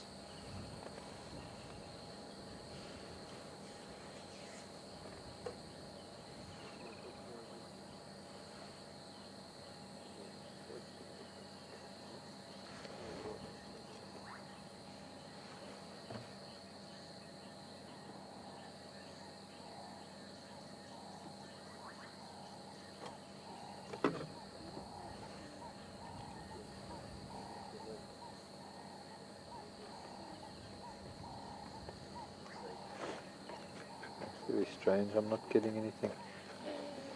Has Alex been talking to me? I haven't heard any. 'Cause I'm not getting anything on my radio. I'm dead, complete. I'm thinking that maybe I've got a problem here.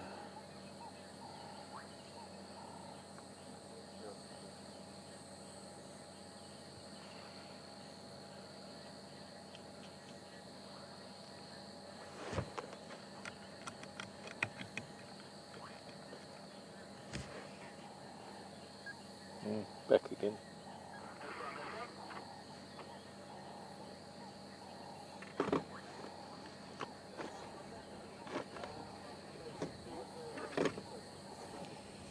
Nice to be back. Good response on the views. Yeah. What do you think your average view per day was?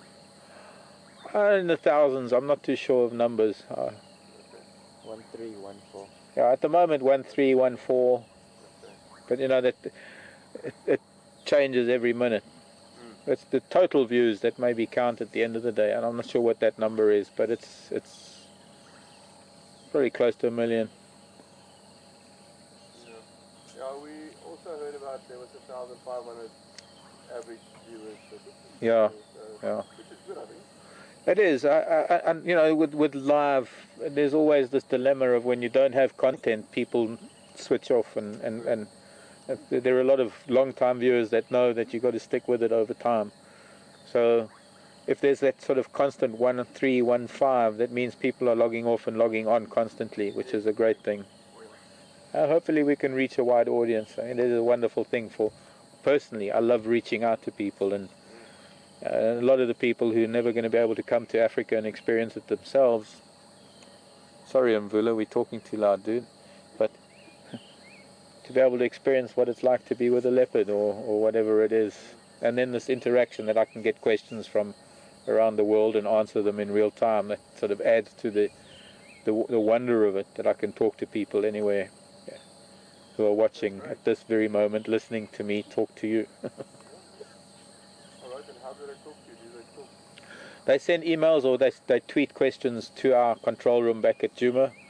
and then I get it in my ear and I'm able to then answer them live. So within a minute or so, or a couple of minutes of people asking questions, we can respond to them in time. Yes. Okay, that I didn't know. Yeah. And then there's also the schools. I mean, not that any schools are there now, but in the days when we were during school times, being able to relate to an entire classroom, because the teacher would have the drive up on the screen and she would email questions from the students. Okay. And that's always fun. Kids, being able to talk to kids in America or Germany and answer their questions. Okay. That's good. And this is a Mvula leopard listening to my talking.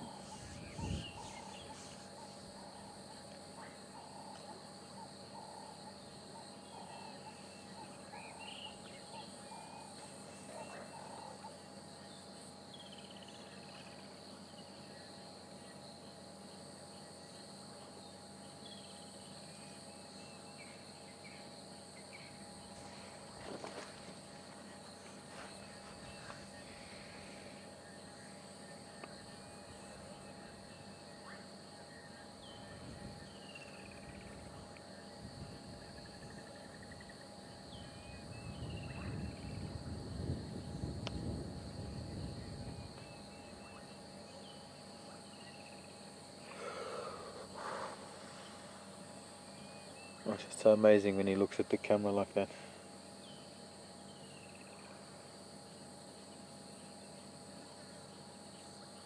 A little bit more relaxed than he was. You can see the position of the ears. It's an insight into his mind and his emotion and his feelings. Going a little bit, it's either forward, anything forward is positive.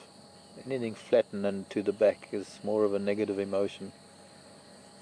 So the more his ears are forward and the less he frowns, the more relaxed he is. And that little bit of the tongue sticking out is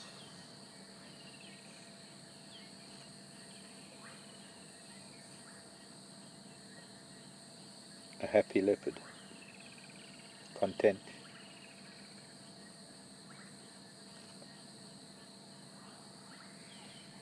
Panting more from being full than being hot. What's with the droopy left eye there, Mvula?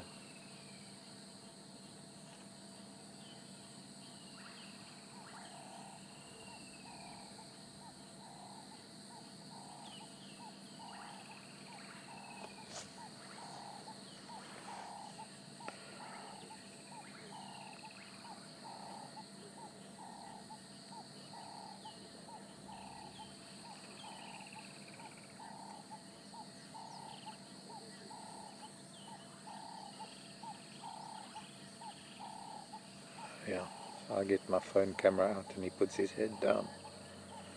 Great stuff, lad.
Great. Thanks, man. Hope you got some nice shots.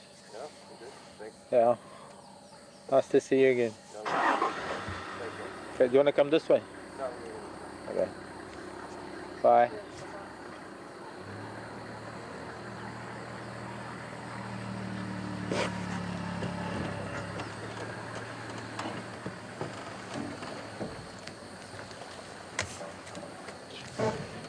Oops.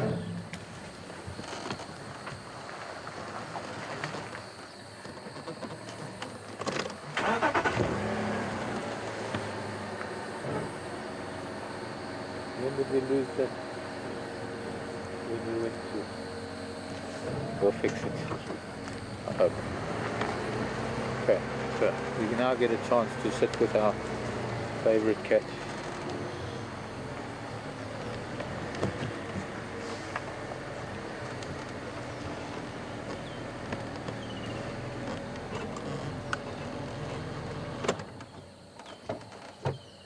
And some rain coming in shortly.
Oops, come like that.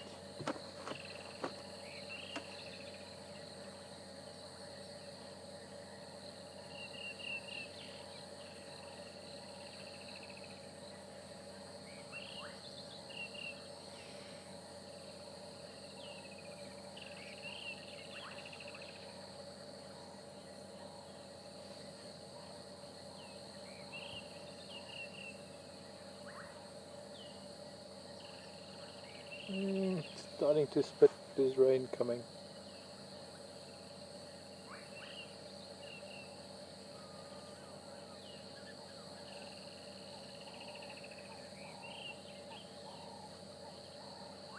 Please don't rain now.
Hello Adam in Mississippi. How long do leopards, I assume leopards, not lions, how long do leopards sleep? Do they sleep as long as lions, up to 20 hours a day? I'm afraid, Adam, The answer to that is 19 hours and 57 minutes. Exactly, on the dot. You can time it with a leopard. They sleep 19 hours and 57 minutes a day. And if you believe that, then you'll also believe that they've taken the word gullible out of the English dictionary. Adam, there isn't a set time. I love it when I hear guides telling their guests, oh, lions sleep 20 hours a day, or there are fixed numbers to things. There are no fixed numbers in nature. One day a leopard might sleep 5 hours, and another day it might sleep 25 hours. So let's just put it this way. They sleep a lot, and it doesn't mean that they're lazy. It means that they need to conserve energy. And now that a leopard like this, big male, now that he's full, he's just had a kill, and there's even some more for him to maybe go back to at some point, means that he can sleep for some time without having to worry about anything. He doesn't need to go marking territory. He doesn't need to be doing any hunting. And I suppose, if anything, well, he's probably also getting tired of my talking.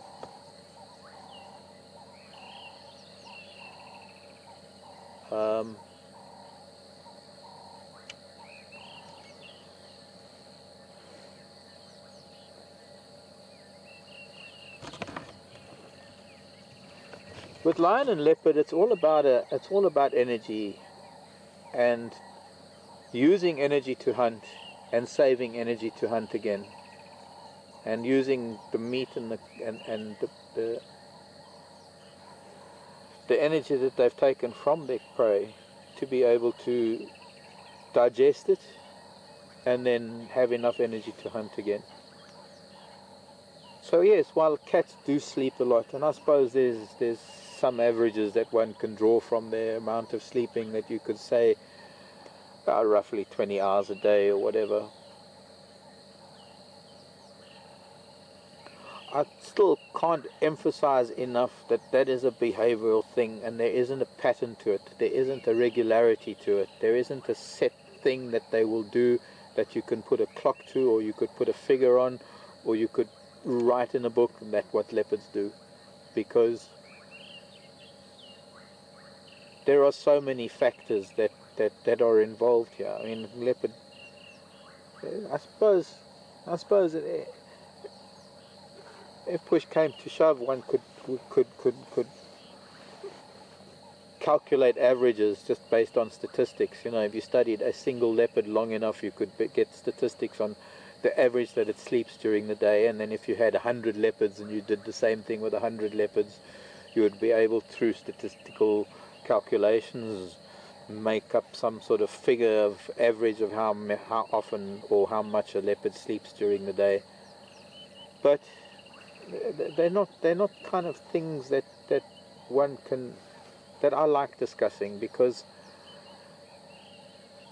what one leopard does doesn't mean to say that all leopards do. In fact, every single leopard is different, and every single leopard has different habits and different ways of doing things, different times that they go hunting, different animals that they hunt, different times that they're sleeping. Every single individual is different, and every individual has different ways of doing things every single day. So where a leopard might sleep 20 hours one day after a kill, on another day it might spend, because of weather and conditions, it might spend 15 hours of the day walking around. I guess what it is I'm loath to give answers, because I don't want people to think that that's what all leopards do. So I don't want to say, yeah, a leopard will sleep 20 hours a day, and that is the sort of given for every leopard in Africa going into India. That's just not the way that nature works. They sleep a lot. They sleep because they have a very high protein meal to digest, and it takes a long time to digest it. They don't have the ruminating stomach, and they're not vegetarians. So from that point of view, there's a lot of time that they need to sleep to digest that kind of a meal that they've eaten. I mean, he's got a full tummy now. But it's not to say that he's going to spend the next 10, 12 or 15 hours sleeping. He's going to spend some of that walking, some of it marking his territory, some of it toileting and preening, and rather grooming, cleaning himself. And if something were to come along, he would maybe go into hunt mode and then maybe even make a kill and then even stuff himself further because he can't pass up an opportunity to hunt. I think one of the reasons why I'm loath to throw figures out there is because I know how the human mind works, and when one says something about an animal, it sort of gets taken that all animals of that species do the same thing. But I can't emphasize more, and I can't make the point hard or reiterate that everything in nature, every creature, every animal, even if we're speaking of all the leopards, every single one of them is different to the other, and they're all going to do different things. And it's very, very hard to draw up averages or to make assumptions.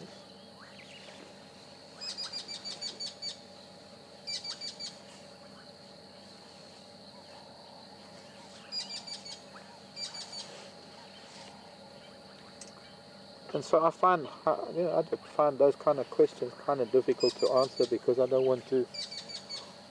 ever want to be seen as the one that gave out false information. And maybe I have in the past, and maybe that's because what I've learned is wrong. So I'm not perfect. I don't know everything. I only know a tiny fraction of what there is to know about nature. I'm hoping that in my lifetime I can increase that fraction a little bit to maybe a little bit of a bigger fraction of what I know about things, because it is so vast, and especially when it comes to animal behavior, there isn't a fixed thing that you can ever learn, and every time we watch animals we're constantly going to be learning new things that we haven't heard of or seen before. So it's a very, very difficult thing to make generalizations. I think it is what I'm trying to say.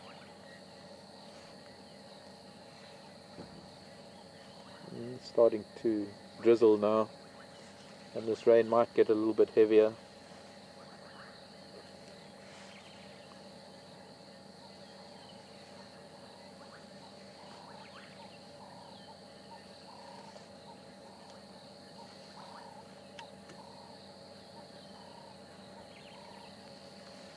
And I'm wondering what he's going to do with this drizzle coming in. He might ignore it.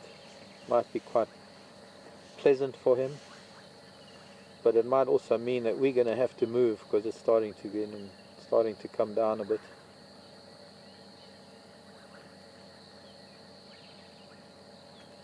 Oh, this is going to turn into something heavier.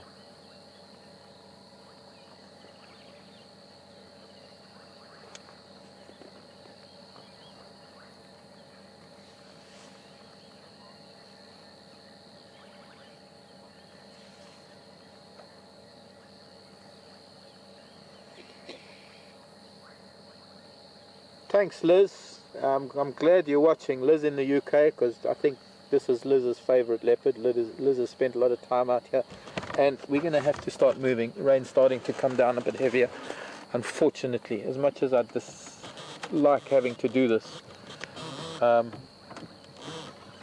Mvula, sorry, Liz, sorry. Anyways, evidently Liz is saying that Mvula's been seeing mating with a leopard known as, is it Kwatile? Could be Kwatile, which means aggressive or angry. It's going to go up onto Philemon's cut line, turn around, and then start coming back. Oh, this is a heavy rain that's coming in now. We're going to have to make our way to our lovely little shelter. I hate to do this. Oh, I'm just so disappointed. We had such nice weather earlier. Oops. And of course it's just unfortunate, but it is what it is. Lying in the open here next to the pump house. Thanks, Mvula. Thanks for it. Let's have a quick last look at him as the rain starts coming down pretty heavy. Starting to get coming down heavy enough that the ground's getting very, very wet. So is he. Bye bye, boy. Thank you so much. We love you lots, and maybe we can come back and catch up with him. But oh, we're going to be in trouble. We're going to be in trouble. Think about Bye. Okay, bye everybody. We've got to close up the camera. We'll see you if we get to shelter. I should have left earlier.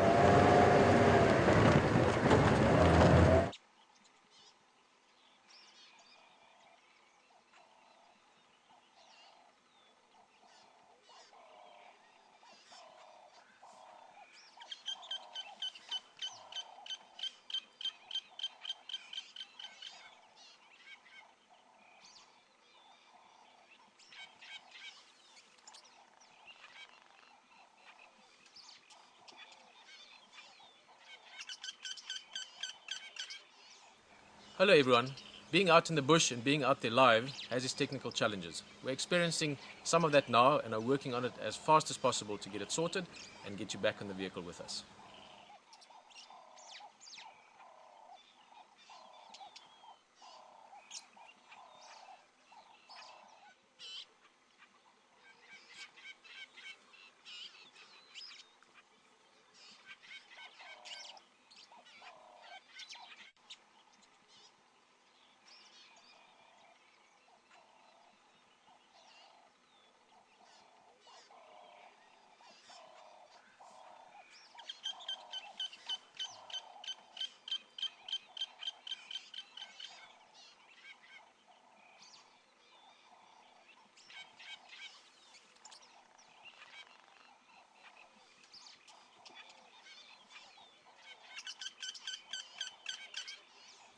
Hello everyone. Being out in the bush and being out there live has its technical challenges. We're experiencing some of that now and are working on it as fast as possible to get it sorted and get you back in the vehicle with us.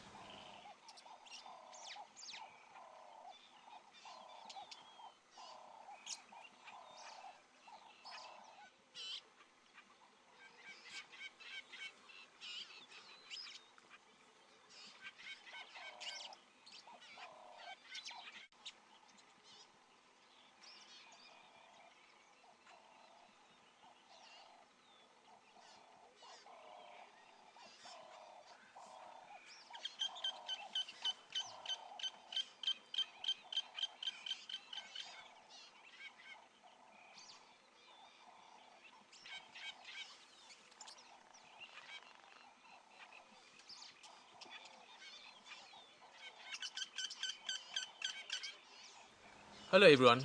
Being out in the bush and being out there live has its technical challenges. We're experiencing some of that now and are working on it as fast as possible to get it sorted and get you back in the vehicle with us.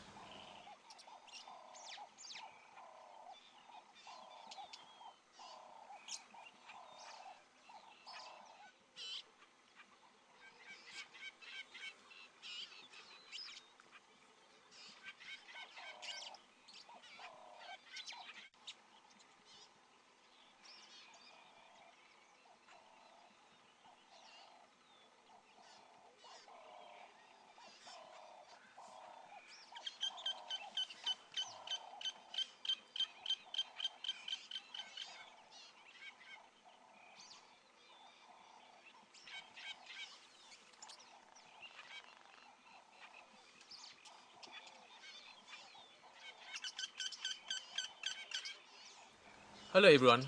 Being out in the bush and being out there live has its technical challenges. We're experiencing some of that now and are working on it as fast as possible to get it sorted and get you back in the vehicle with us.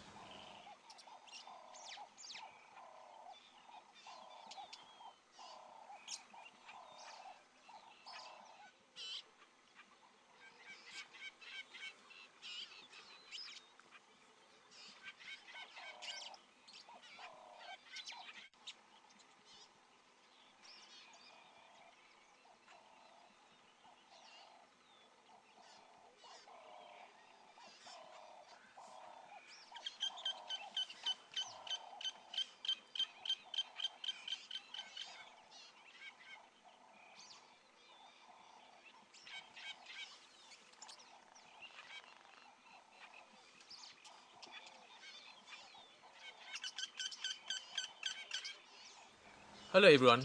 Being out in the bush and being out there live has its technical challenges. We're experiencing some of that now and are working on it as fast as possible to get it sorted and get you back in the vehicle with us.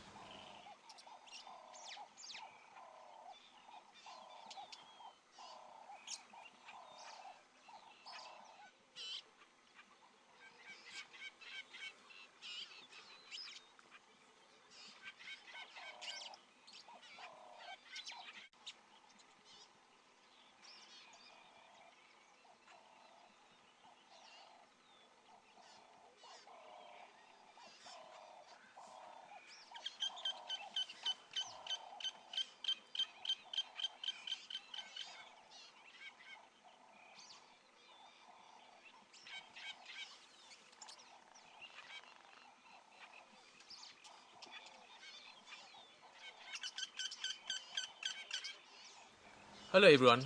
Being out in the bush and being out there live has its technical challenges. We're experiencing some of that now and are working on it as fast as possible to get it sorted and get you back in the vehicle with us.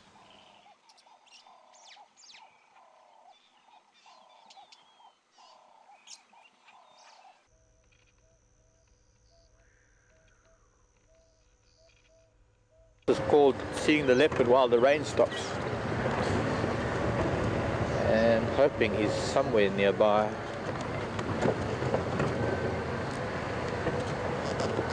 If not, maybe still here at the pump house.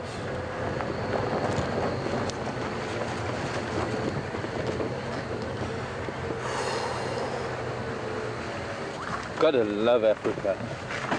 Sunshine and rain and storms and clear skies and cloud and the things changing constantly. Okay, he is still here. Oh, you're a wonderful cat. You're the best cat in the world. I love you to bits, Boyki. Look at that. Still here. Just goes to show that continuity of my dress code might be different, but the continuity of the leopard is still the same. This is not edited. This is live. In real time, South Africa coming to the world with a wild leopard in the middle of the Kruger National Park, Greater Kruger Park, part of the Kruger Park known as the Sabi Sands, and then on a smaller scale, part of the Sabi Sands known as Djuma Game Reserve.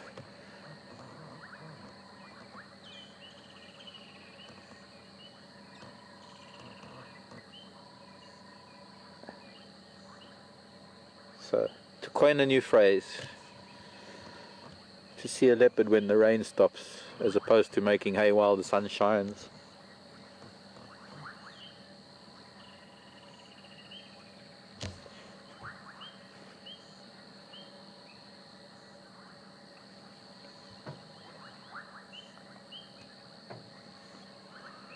With more rain to come by the looks of things.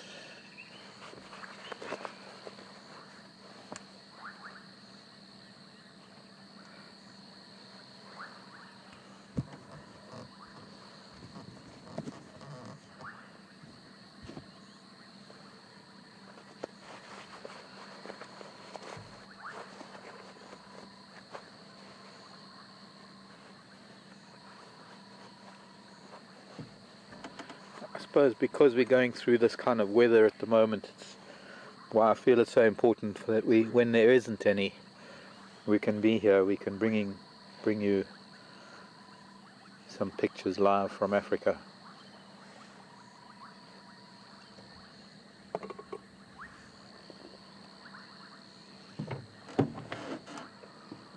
I hope my books didn't get wet, but I think it should be fine.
We have the sounds of many frogs as a background chorus for us at the moment, more so than the bird. The frog calls become the symphony, and that is because a lot of these frogs are what we call crash breeders, or I suppose another term would be maybe advantageous. No, I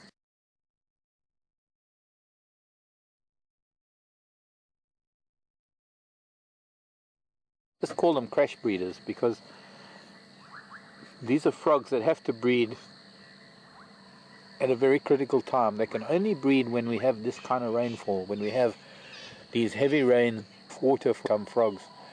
And there's some frogs while we're watching a leopard, but I think it's appropriate because our background noise to this leopard at the moment, if I keep quiet, which I'm not going to do because I'm telling you about frogs, but if we just listen, we'll hear the francolins going to bed, and we'll hear some bubbling casinas and some clicking frogs and some ranas. There are a bunch of, probably a dozen different frogs calling.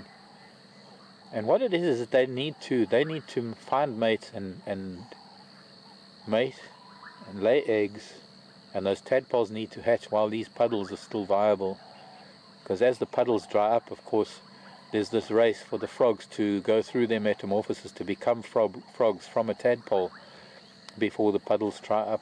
And there's an incredible thing that happens, because there are some tadpoles that start off vegetarian if there's enough water, and they'll go through their life cycle being vegetarian as long as there's enough water.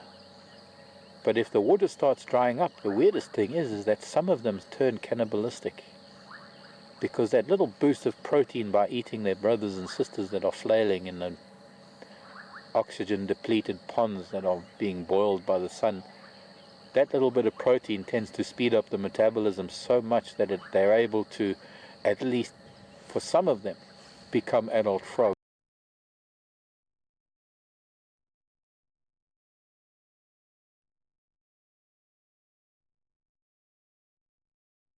Whereas if they didn't, none of them would survive. So one of nature's amazing ways of twisting the little tail a little bit. And another interesting thing about these crash breeders is that because the time frame is so is that you'll get a lot of males calling, trying to attract females, and very often there are so many males calling that they're trying to outcompete each other, they're trying to outdo each other, that they don't actually notice the females approaching so that they can get closer to mate with them. And there are always going to be some frogs that don't call, that sit behind the males that are calling, and all they're really looking out for are those females that are approaching. And sometimes it's the quiet ones that get to mate because they're more attentive to the females that are coming in as opposed to the males that are trying to outdo the next male next. And not using the word lazy, but it was a nice alliteration. But with our leopard with a full belly, preparing to spend the night wherever he wants. I think there might be some hyena coming around later. They might be picking up on some scent, especially since he did defecate earlier, not too far from here. And that scent is certainly going to waft on the wind and draw the attention of some of the hyena in the area. The hyena den is not very far from here. We got Rebecca's Road, if they're still at the den, Rebecca's Road just behind us.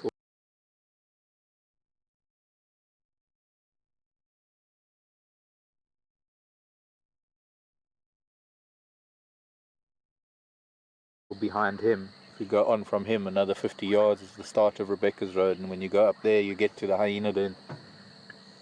So there is possibly going to be hyena that are going to be coming around later, sniffing around to see what he's done. I'm hoping we can sit here a little while longer, but it is a bit of a drizzle starting, and once again another wave of rain that is coming over us. Very heavy cloud again.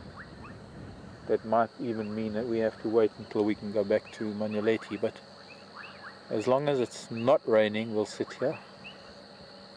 But if it does start coming again, I'm going to have to make a dash for it. We're very lucky. I suppose one of the luckiest things is that we are actually that close to camp that I could rush back to camp rather than go to little house on the prairie or the little shelter that we have. The only drawback of that was that things got kind of wet that we needed to actually take the camera off and dry things up a little bit before we came out again.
Yeah, starting to rain again.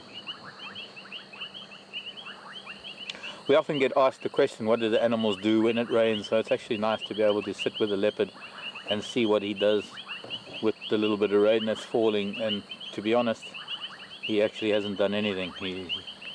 That little squall that we had earlier when we had to rush back to camp was a pretty heavy rain. It got very, very wet very quickly, and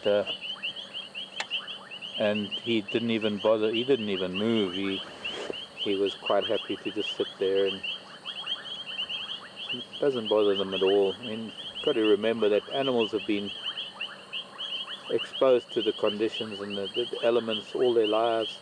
They don't know any different.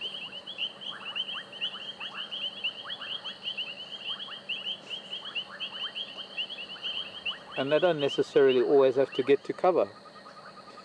So we're going to have to get to cover, although we've got a few minutes left of drive. Unfortunately, the rain is starting again, and we're going to need to go back. So I think I'm going to have to maybe say goodbye now, because the cloud that is moving in from the south right now is getting very, very dark.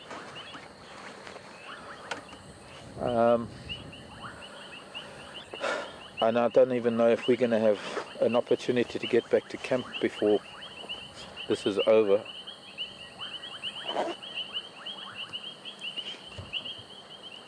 But I'm going to be able to make it back to camp and say goodbye, and that's about it. We have to end the drive a little bit early.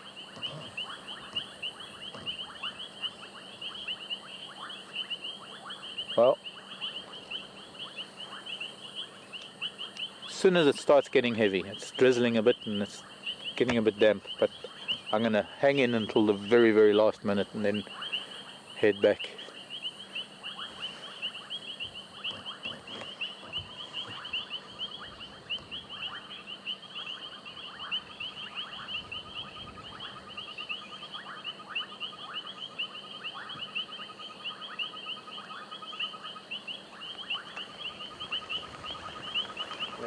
Here it is. All right. Whoa! I maybe waited a little bit too long, but here it is. So folks, this is going to have to be a goodbye because it's now going to be very, very dark with this rain coming in. Mvula, you see how his ears are going a bit flat. The rain is starting, the rain is coming in. I've got to put my other hat on my other hat. I don't want my new hat to get too wet. The pump house, this is a pump house that's bringing water from underground, from a well, and pumping water to the lodge, to Vuyatela and Gallagher Lodge, which are part of Djuma. But oh, this is heavy rain coming in, and we better go. Pardon? Yes, okay, sorry, goodbye. We've got to say goodbye, it's getting wet. Love you lots, and thanks for joining me. I hope you've enjoyed this leopard as much as we have. And I hope too that maybe some of you will be able to get out here to Africa one day to experience this. But oh, this is a big rain coming. Yeah, see my two hats. I'm wearing two hats. I've got a dual personality tonight. There, bye-bye Mvula. We love you, boy. Thanks so much. You are a star. But yeah, as much as I'd love to linger and as much as I'd love to sit with them, I've got to take care of business, and business is this vehicle that has the camera and the equipment, and if I don't take care of it, we can say goodbye to the next month's broadcast. So bye bye everybody.